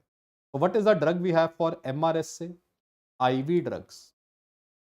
So overall, drug of choice for MRSA is vancomycin. Overall drug of choice for MRSA is vancomycin. But the story doesn't end here. Now it has been converted into VRSA. VRSA stand for vancomycin resistant Staph aureus. You give a drug linezolid. You give a drug linezolid. Another drug you can give is daptomycin. You can give fifth generation cephalosporin. And fifth generation cephalosporin, you have to identify ROL word like ceftaroline, ceftabiprole. Now, topical drug for MRSA. Topical drug for MRSA is mupirocin, very commonly asked question, mupirocin 2% cream. So topical drug for MRSA is mupirocin 2% cream. Mupirocin 2%. You can give any of the following drug. Daptomycin is the most effective drug for VRSA, but unfortunately daptomycin is not available in India. So in India we only start with linezolid. Okay.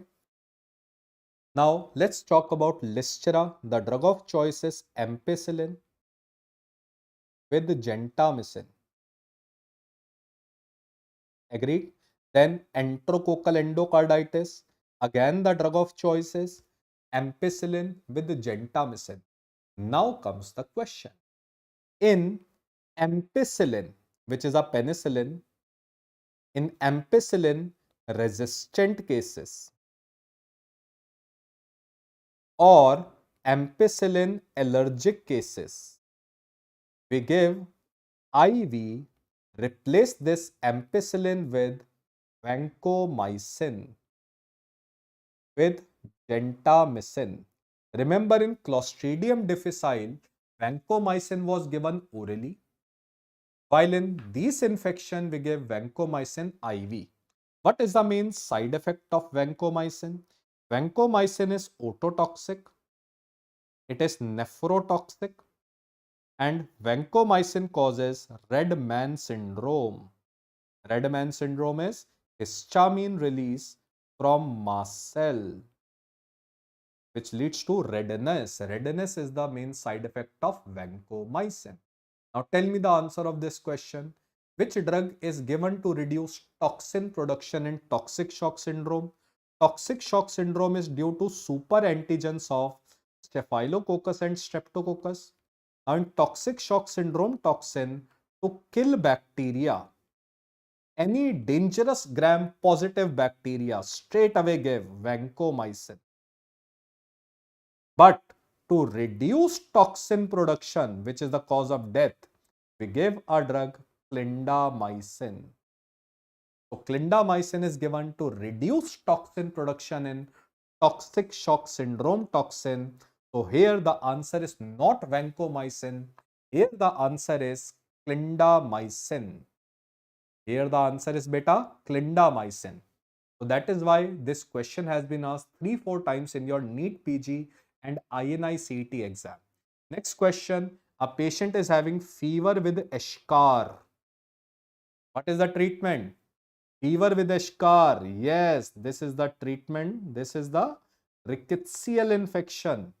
So in rickettsia beta, now the treatment of choice has become doxycycline with azithromycin, not doxycycline alone. Combination of doxycycline with azithromycin. Now I'll come to all this part. Let me now make your overview. How to mark a correct answer in exam. Remember, any gram-negative community-acquired infection which will spread between you and me easily. Let's say, don't you think typhoid spreads easily by food poisoning? Meningococci spreads by aerosols. Gonococci spreads by love-making sexual contract. H. influenza aerosol. Any gram-negative community-acquired infection, give third generation cephalosporin as the drug of choice. The drug of choice is third generation cephalosporin. So you can give injection of ceftriaxone or you can give oral cefixime. So Zeme and Zone word is coming. They are considered to be the drug of choice. So can you tell me oral drug for typhoid?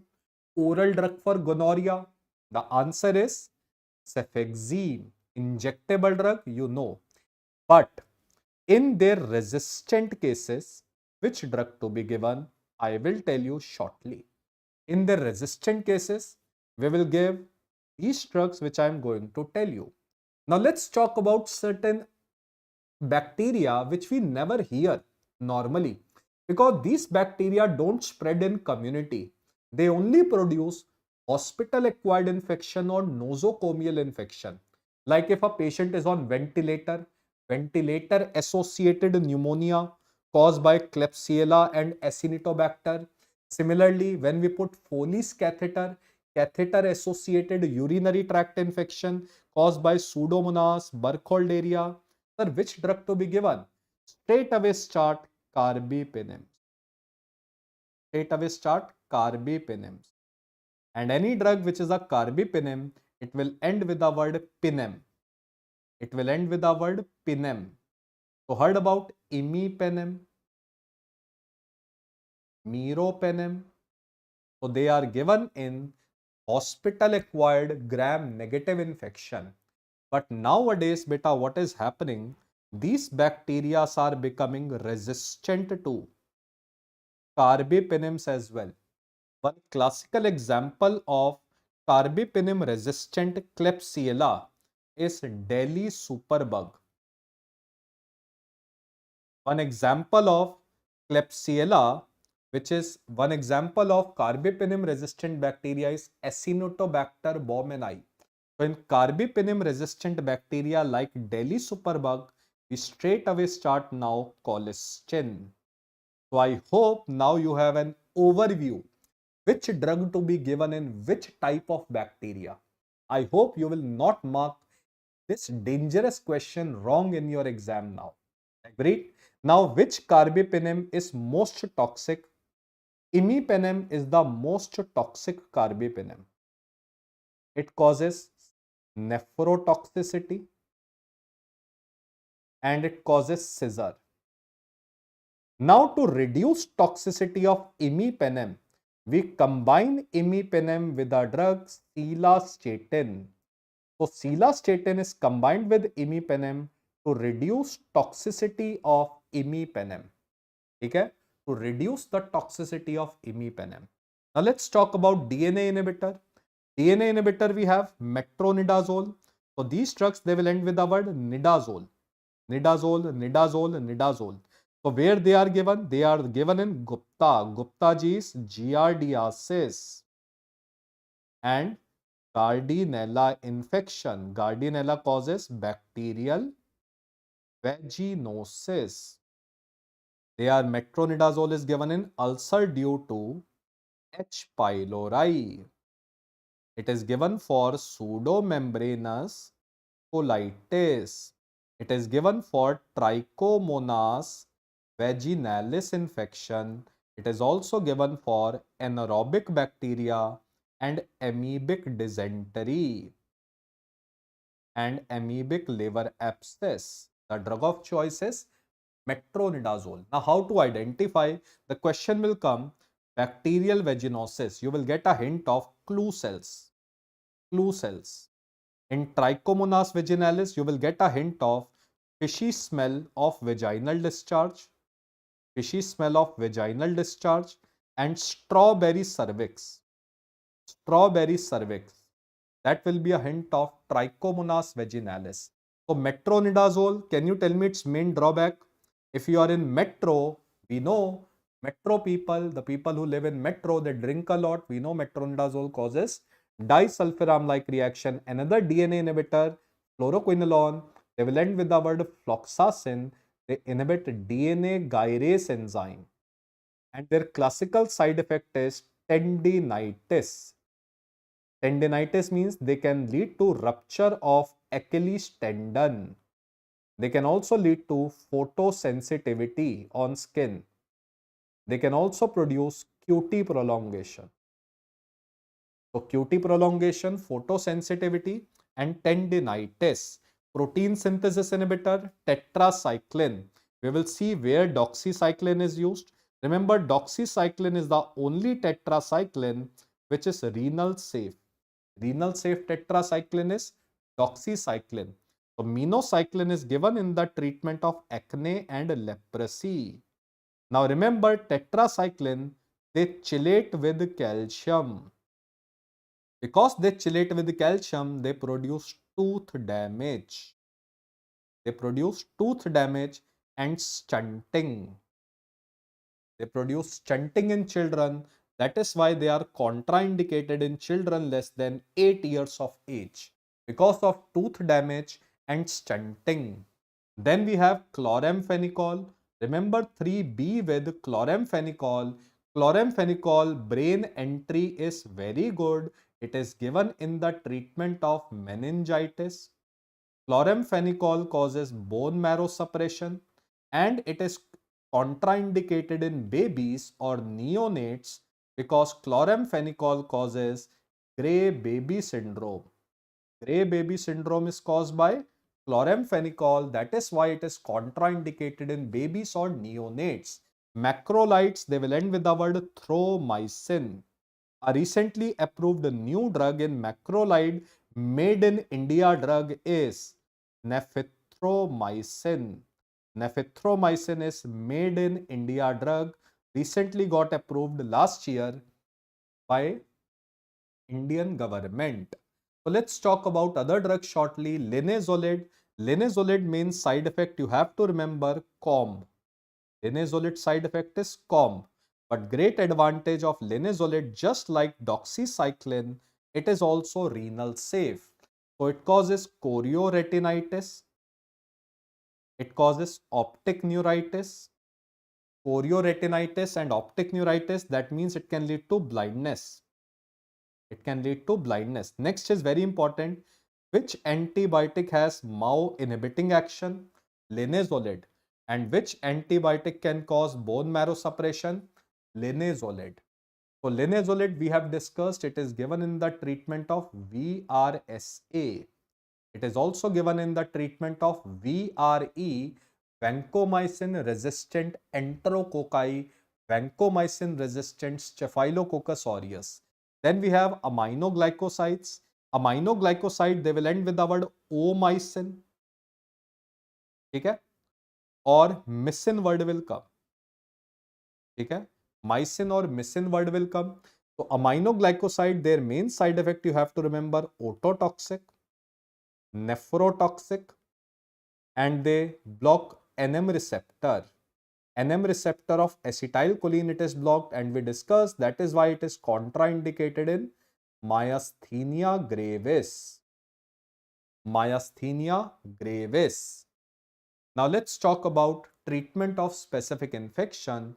First is gonorrhea. So we know gonorrhea is a gram-negative bacteria spread in community. So you can give ceftriaxone or cefixime, third generation cephalosporin, along with azithromycin. The dose of azithromycin is 2 grams. Chlamydia, it causes trachoma and it causes a sexually transmitted disease LGV, lymphogranuloma venerum. Here we give doxycycline with azithromycin. Azithromycin 1 gram single dose. So if I'll ask you a question, if there is a mixed infection of chlamydia and gonorrhea, which single drug would you like to give? So if the patient is having chlamydia and gonorrhea, then give only azithromycin. It will cover both of them. And which dose of azithromycin you will give? You will give higher dose 2 grams of azithromycin. Again, rickettsia, doxycycline and azithromycin. Cholera, doxycycline. Now the point is doxycycline, it is contraindicated in pregnancy. Tetracyclines, they chelate with calcium. They are contraindicated in pregnancy. Here the drug of choice in all these infection is azithromycin. Azithromycin is the drug of choice for gonorrhea, chlamydia, rickettsia, cholera in pregnancy. Doxycycline is contraindicated. Diphtheria and pertussis, you can give erythromycin or you can give clarithromycin or you can give azithromycin. But the question which was asked recently in diphtheria and pertussis, remember erythromycin and clarithromycin are contraindicated in neonates because in neonate they can cause hypertrophic pyloric stenosis. So if I'll ask you a question, diphtheria or pertussis in 2-week-old neonate, this question came, pertussis in 2-week-old neonate. What is the drug of choice? The drug of choice will be azithromycin, because azithromycin does not produce hypertrophic pyloric stenosis. So then we have antifolate drug sulfonamide, okay? And we have a drug dapsone. Now when this sulfonamide is combined with pyrimethamine, this combination is given for toxoplasma. But if this toxoplasma occurs in pregnancy, add spiramycin. Agreed? Now sulfonamide, when it is combined with, let's say, sulfamethoxazole, when it is combined with trimethoprim in the ratio 5:1, this combination is cotrimoxazole. And cotrimoxazole, drug of choice for pneumocystis, Gerovecai infection. Pneumocystis, Gerovecai infection, 5:1. Dapsone I will be telling you shortly in leprosy. Yes, other infections also, just remember pneumocystis. Match the following bacteria with their drug of choice. I hope now you can answer this INI CET question which was asked previous year. Because of this question, I have taught you so much antimicrobial. So try to answer. Bacterial vaginosis, Trichomonas vaginalis, metronidazole. Very good. MRSA beta, vancomycin. 2 का A, ठीक है? B का 1. Typhoid meningococci, gram negative community acquired infection, ceftriaxone. So ceftriaxone. Klebsiella, hospital acquired infection, ventilator associated pneumonia, give carbapenems, D ka 3. So I hope now you can see the answer A ka 2. This will be correct. Now drugs for malaria. So malaria, female anopheline mosquito. For sporozoite we don't have any drug, but for sporozoite we have a vaccine. The vaccine name is Mosquirix. Now for hepatic schizophrenia, the most effective drug is primaquine. Agreed? For hypnozoid, which you call it as a radical cure, the most effective drug we have is primaquine, but a new drug recently got approved is tafenoquine. That is for radical cure or hypnozoid. For gametes, again the most effective drug we have is primaquine.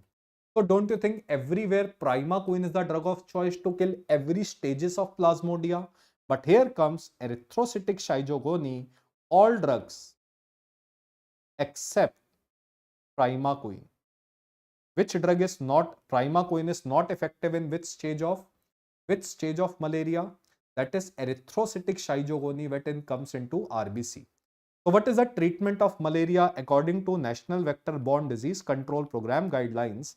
We have Vivex Endovil. For Vivex Endovil, we give chloroquine plus primaquine. Remember, you have to remember the doses. Doses you will remember from PSM. Okay. So chloroquine, it is given for clinical cure. Clinical cure means to kill erythrocytic schizophrenia. Primaquine, it is given as a radical cure and as a gametocidal drug. So primaquine, remember, chloroquine given for 3 days, primaquine given for 14 days. It is given for 14 days. But what about P. falciparum? P. falciparum is chloroquine resistant. In all states of India, we give artesunate with sulfadoxine, pyrimethamine combination. So it is given for 3 days, single dose on second day. But in northeastern state, we give artem ether with lumefantrine. Artem ether with lumefantrine. With these drugs, we will add primaquine. Primaquine, single dose on second day. Why we give primaquine? Primaquine is given only as a gametocidal drug. Remember, here it is not given for radical cure because P. falciparum does not have hypnozoid state. So this question will come definitely. Whatever the point I have written, each and every point is very important for you. Okay? Now, traveler's prophylaxis, mefloquine or doxycycline. Mefloquine 250 milligram per week, doxycycline 100 milligram daily. Agreed? Complicated malaria or acute severe malaria, the drug of choice is IV artesunate, which is considered to be the overall drug of choice. If it is not available, you can give IV quinine in 5% dextrose. Why 5% dextrose? Because quinine carries a risk of causing hypoglycemia. Carries a risk of causing hypoglycemia. Now, Kala Azar, what are the drugs we have? Remember a mnemonic, Lampas. Lampas. LA for, so LA for liposomal amphotericin B. It is considered to be the drug of choice. Liposomal amphotericin B. It is considered to be the drug of choice. Miltefosine. Miltefosine is the only oral drug and it is considered to be the drug of choice for PKDL. PKDL stands for post-Kala-Azar dermal leishmaniasis, paromomycin, and lastly we have sodium stibogluconate. Sodium stibogluconate. Now, which drug is given for amoebiasis? Luminal stage. When it is at luminal stage, we can give paromomycin. We can give diloxanide furoate. For amoebic dysentery and amoebic liver abscess, the drug of choice is metronidazole. Or you can use any drug which ends with the word nidazole, but in amoebic liver abscess, we add chloroquine. In amoebic liver abscess, we add chloroquine. We add chloroquine.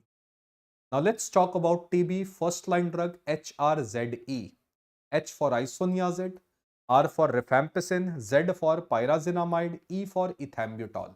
Now can you tell me a reason why isoniazid and pyrazinamide, they are having different symbol? What is the reason for it? Because these two drugs are prodrugs. These two drugs are prodrug. They get converted into another active form inside the bacteria. Their name starts from H and Z. So isoniazid inside the TB bacteria, it gets converted into active form. And by active form, it inhibits mycolic acid synthesis. It inhibits mycolic acid synthesis. Now, there is an enzyme which converts isoniazid into active form, that is catalase peroxidase enzyme in TB bacteria, which converts isoniazid into active form. Side effect of isoniazid is INH. It causes insanity. Insanity means it can lead to hallucination. It can lead to memory loss. It is neurotoxic and it is hepatotoxic. Now to treat this insanity and neurotoxicity, the treatment we give is pyridoxine. Pyridoxine or vitamin B6. Very good. Then we have rifampicin. R for rifampicin. Rifampicin inhibit RNA polymerase enzyme. It inhibit RNA polymerase enzyme. Side effect of rifampicin, red or orange urine. Red or orange urine. It is also hepatotoxic, just like isoniazid. Now this RNA polymerase, what is the cause of resistance to rifampicin? There is a mutation in a gene known as RPOB gene. And this mutation we detect by a test known as CB-NAT test. We detect by a test. CB-NAT test is done to check rifampicin resistance. Pyrazinamide inhibit protein synthesis, P for pyrazinamide.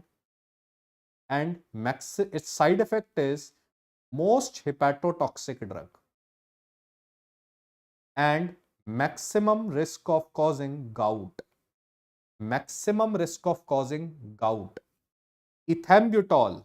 It is the only bacteriostatic drug. It is the only bacteriostatic drug we have. And ethambutol, its main side effect comes in eyes. Its main side effect comes in eyes. It can lead to optic neuritis and it can lead to red, green color blindness. It can lead to red, green color blindness. Okay. Now let's talk about TB in liver disease. So remember, most hepatotoxic drugs are pyrazinamide, followed by isoniazid, followed by rifampicin. So if TB occurs in, stop them and start SLE. This was a question of last year. SLE, these drugs are safe in liver disease patient. We give streptomycin, levofloxacin, and ethambutol. For TB in liver disease, stop pyrazinamide, rifampicin, and isoniazid. Now, TB in gout patient, maximum risk of hyperuricemia is by pyrazinamide again and E for ethambutol. But do you think gout is a dangerous condition? No. Do not stop them.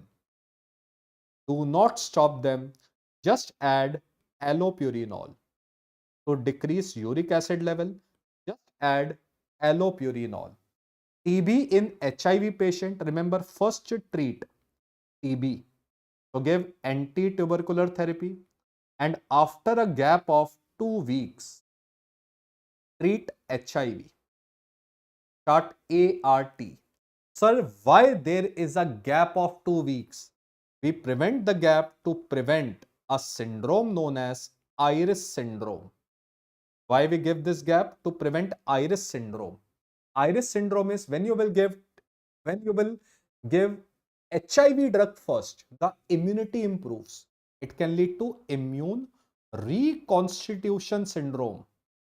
And immune reconstitution syndrome will happen, immunity will improve, and this immunity will suddenly kill TB bacteria, which can lead to rashes, hypotension, organ damage.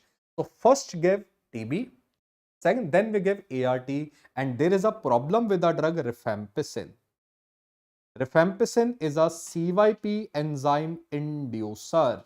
It increases the degradation of HIV drugs. It increases the degradation of HIV drug.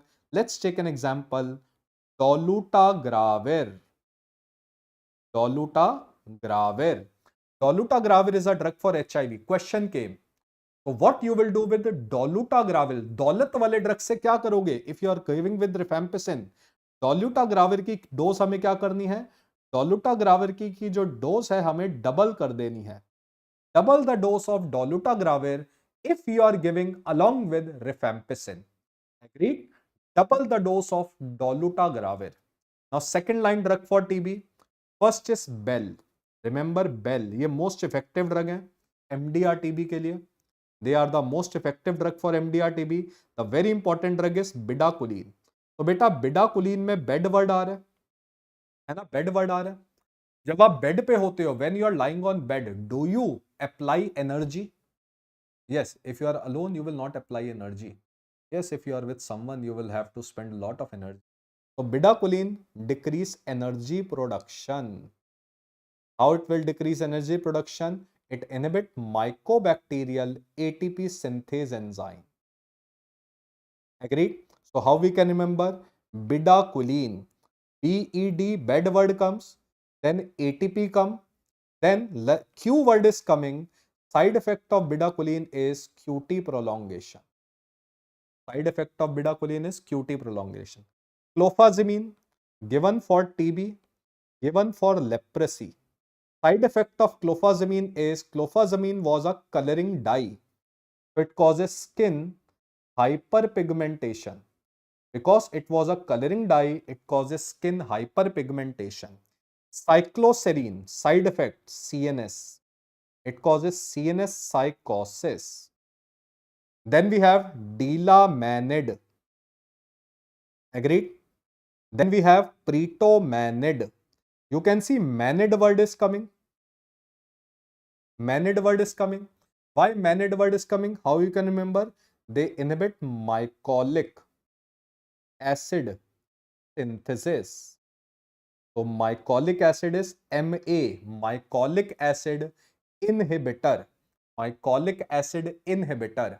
Now दिलामेनिड दिल वाला drug है, तो दिल पे क्या होगा? QT prolongation होगा. दिल पे बेटा क्या होगा? QT प्रोलोंगेशन होगा. Then we have ethionamide. ethionamide में ETH वर्ड आ रहा है, तो ethionamide erectile dysfunction. It causes thyroid problem. Thyroid means it can lead to hypothyroid goiter, and it is hepatotoxic. Then we have thioacetazone. HI word aa raha hai. It is contraindicated in HIV patient. And thioacetazone is also a bacteriostatic drug. एक ethambutol बताया था, दूसरा thioacetazone bacteriostatic drug. Remember this part. इनमें से बहुत सवाल आते हैं. Fine. So what is MDR-TB? MDR-TB stands for resistance to H plus R. Isoniazid and rifampicin resistance is known as MDR-TB. What is pre-extensively drug-resistant TB? It is MDR plus levoflox or moxiflox resistance. Levoflox or moxiflox resistance plus MDR. Then we have XDR-TB, extensively drug-resistant TB. It is MDR plus Bell resistance. Bell stands for bedaquiline, linezolid, and levoflox, moxiflox resistant. Levoflox and moxiflox resistant. Now at today's time, what is the treatment of RR-TB, rifampicin resistant TB, MDR-TB and XDR-TB? आज की date में MDR, XDR और rifampicin resistant TB का treatment है B-PAL-M regimen for 6 months. Agreed? B for bedaquiline. Last year question, Pretomanid, it is given for RR-TB, MDR-TB, XDR-TB. Yes. Then we have linezolid and moxifloxacin. Moxifloxacin, B-PAL-M regimen. Now tell me the answer of this question. You already know. एक patient है MDR-TB का, low level of T3 and T4. Agreed? That means patient is suffering from hypothyroidism. Which drug causes hypothyroidism?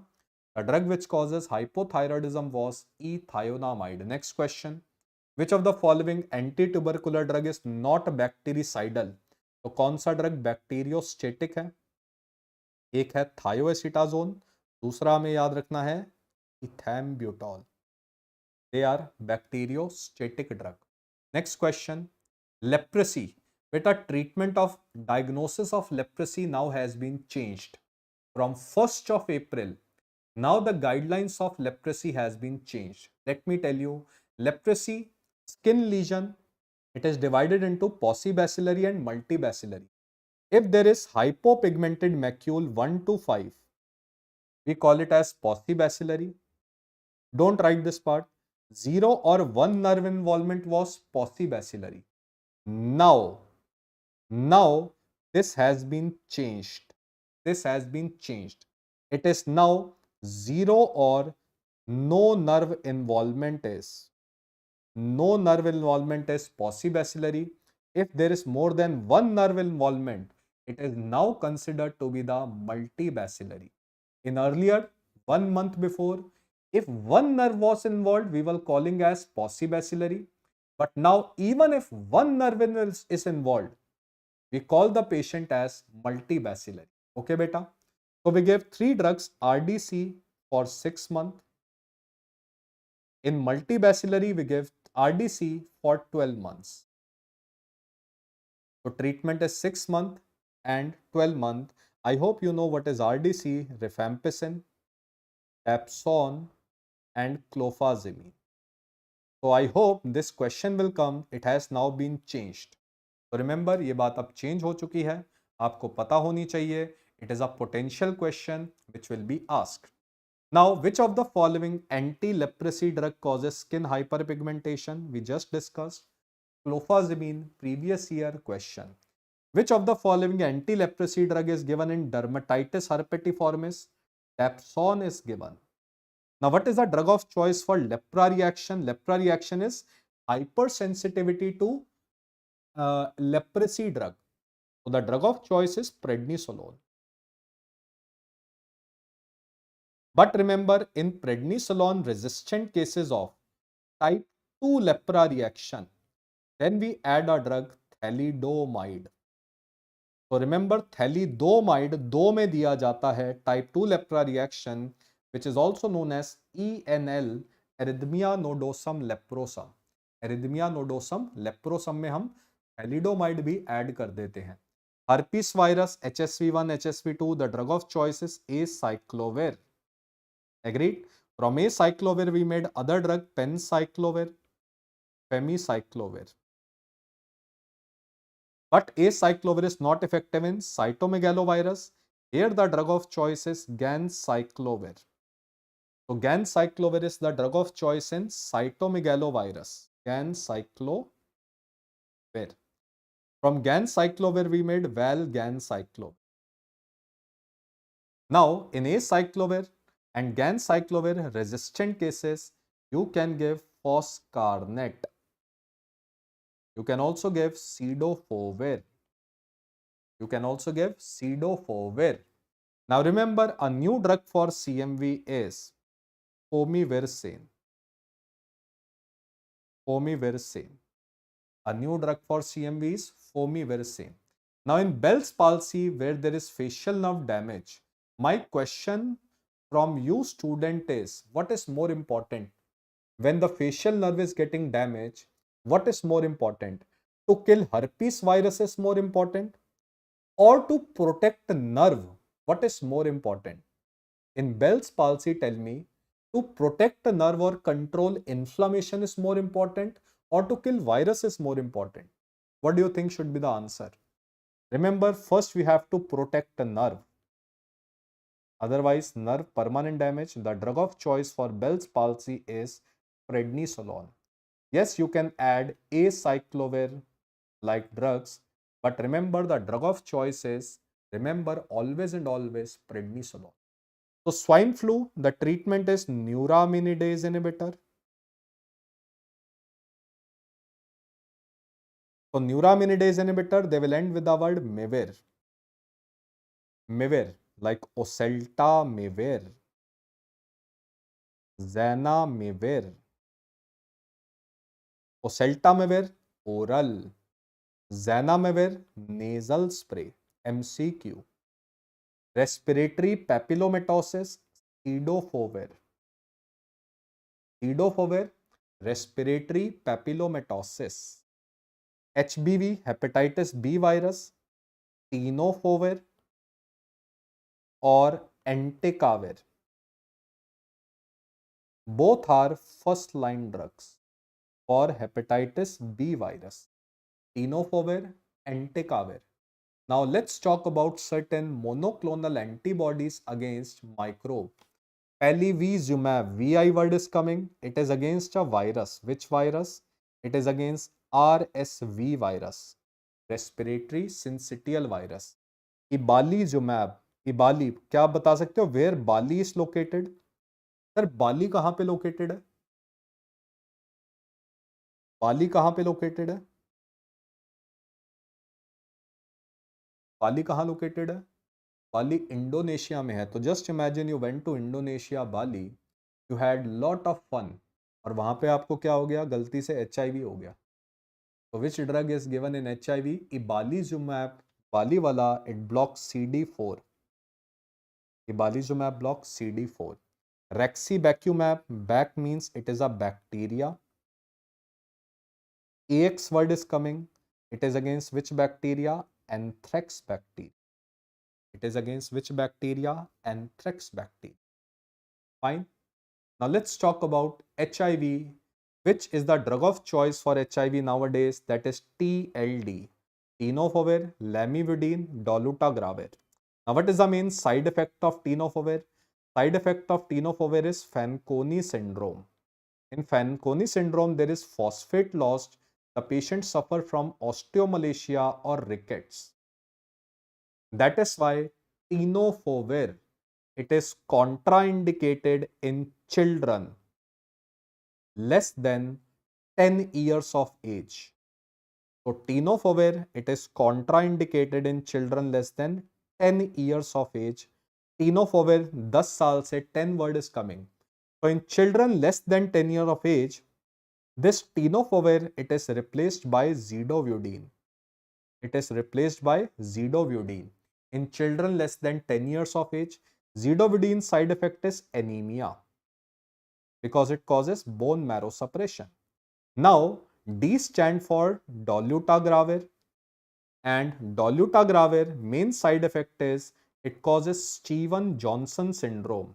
That is why it is contraindicated in children less than 6 years of the age. It is contraindicated. तो फिर क्या करें? In children less than 6 years of age, we give ZLLR. LR stand for lopinavir, ritonavir combination. So ritonavir, lopinavir, remember they are protease inhibitor, and their main side effect is they produce lipodystrophy syndrome. Lipodystrophy syndrome means diabetes mellitus, obesity will happen. So their side effect is lipodystrophy syndrome. Post-exposure prophylaxis of HIV, we give TLD, 3 drugs for 1 month or 28 days. For 1 month or 28 days. Now, neonatal prophylaxis from HIV positive mother is given for how many weeks? Last year's question of your NEET exam. The answer is 6 weeks. 6 weeks is the answer. So let's talk about neonatal prophylaxis in newborn, which is born from HIV positive mother, low risk infant. The drug of choice in neonate is, neonate में drug of choice क्या होगा? नेविरापीन. For how many weeks? 6 weeks. जैसे ही newborn पैदा हुआ 6 weeks तक नेविरापीन दो. High risk infant है, give नेविरापीन with zidovudine combination for 6 weeks. So this is prophylaxis of newborn in HIV positive mother. Agreed? So overall drug of choice in neonate. Neonate में बेटा कौन सा drug of choice होता है? Neonate में overall drug of choice होता है ताकि HIV ना हो. From mother, neonate we give nevirapine. In neonate we give nevirapine. Next we have common drug for hepatitis B virus, hepatitis C virus. Remember interferon alpha. Any student who tell me interferon beta हम कहाँ use कर रहे थे? Interferon beta were given in multiple sclerosis. Interferon alpha कहाँ use होता है? Alpha is given in, alpha means A, it is given in B and C virus, ABC. Common drug for hepatitis B virus and HIV virus, tenofovir and lamivudine. Common drug for hepatitis C virus and respiratory syncytial virus, ribavirin. So this finishes our antimicrobial. Now one small topic is left and I don't want to repeat it again. The reason is you can see this topic from previous LLR because there is no new drug which has been approved. So previous LRR, you can see anti-cancer drug. It is just for 15 and 20 minutes I have taken in that previous LRR. And you can see that previous LLR anti-cancer drug, we are finished with full pharmacology. Okay. I will be taking anti-cancer again in LRR of INI-CET when it will be going to happen in future. Okay. Because right now no new drugs have been approved. So this is all you have to remember. I hope you enjoyed the session like I have done. A lot of energy. I really want to appreciate you all students. Even for 1 second, I haven't seen the response was not there. Even if I was asking something from past 3.5 hours, students are so attentive and I really appreciate your commitment. And okay, really am feeling very proud of you, the amount of hard work you students are giving. Jitna hard work aap kar rahe ho, definitely no one can stop you. Just keep on revising everything. Okay? Just keep on revising. I know I went a little bit fast because your time was precious. So I was not stopping in between, because on YouTube, this video will remain there and you can see each and every point, each and every trick I have told you. You can read them again. Okay. So anti-cancer drug, just see from the previous LRR, I have there just for 15-20 minutes more. So I have discussed all the new drugs. Just see that section mainly for INI-CT. I don't think much will come from NEET exam. Okay. Yes, I'm sharing the PDF with PrepLadder team. I will notify them again, probably. Okay. No, I don't think there is a need of doing. You can just see the previous LRR from previous one. Sangeeta ji, this is, I have told you, na, involuntarily painful, painless orofacial movement. She is suffering from tardive dyskinesia. Give tetrabenazine, valbenazine. No, no, no. I don't think, I don't think that you should require any fresh LRR, but that is a uh, uh, decision of all the other faculties we will take together. We all faculties will take a decision whether there is a need to do it, then we will do it. Okay. Otherwise, I don't think. Okay. So if you have any doubt, beta, you can ask me. If you have any doubt, you can ask any of your question. I'll be very happy to answer. Yes, Karishma, if you will use this for FMG, I think it is more for FMG. So yes, you can definitely see this session. All the questions of FMG will be taken care of in great detail. Don't worry about that. Yes, you can use this session. Okay. Any other doubt or any other question you have in your mind? So let me tell you this, a very important quote of wisdom. Remember, आप बच्चों का competition जो है किसी और से नहीं है. You don't have any competition with any other human being. The only competition you have is the person which you face, which you see in mirror. That means आपका अपने आप से competition. Make sure that you upgrade yourself every day, bit by bit, slowly and slowly you improve yourself each and every day. Be consistent in reading.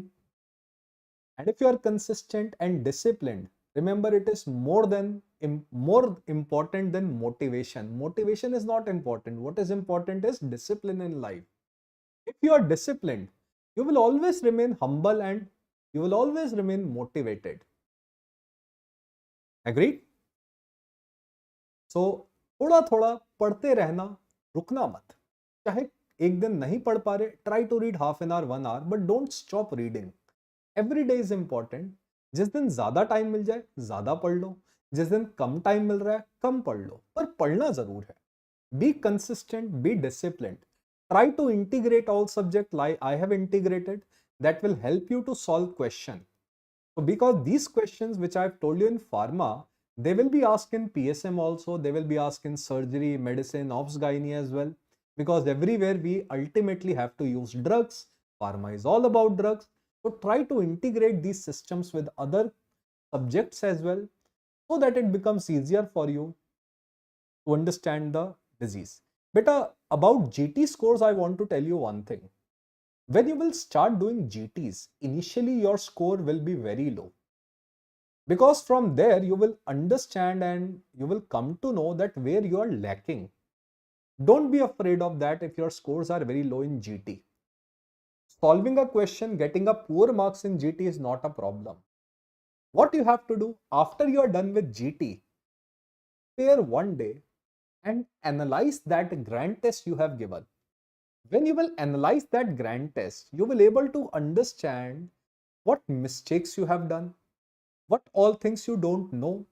Only then you will able to overcome your drawbacks and weaknesses. If you keep on doing like this, at least try to give 2 or 3 GTs in a month. If you will do consistently this thing for, let's say, 5-6 months, your score will drastically improve. First GT सबका बुरा होगा, जो last GT होगा आपका best होगा. You will also score, I would say बहुत अच्छे marks आएंगे आपके. एग्री? तो रिमेंबर लाइक दिस, पहले दिन अच्छा नहीं होगा जीटी, किसी का भी नहीं होगा. Impossible, beyond human capability. और जो भी स्कोर आए जीटी पे किसी से शेयर मत करो. Keep your scores with two yourself. If you will share your scores, you will come under anxiety. So you should know your drawbacks, you should know your strong points also. Be calm and composed, ऐसे ही रखना, ठीक है? कोई doubt आए, if anything you are not able to understand, conceptual wise, factual wise, you can ask me directly. You can ask me on Prep Ladder channel. You can directly ask me through Instagram, Facebook. I'll be very happy to answer it. Okay? Use this LRR as a base now. And try to build your empire over this base, or try to build your building over this base. This at least you have to remember. And this will solve more than 80-90% of your question which will be coming in your exam. Okay?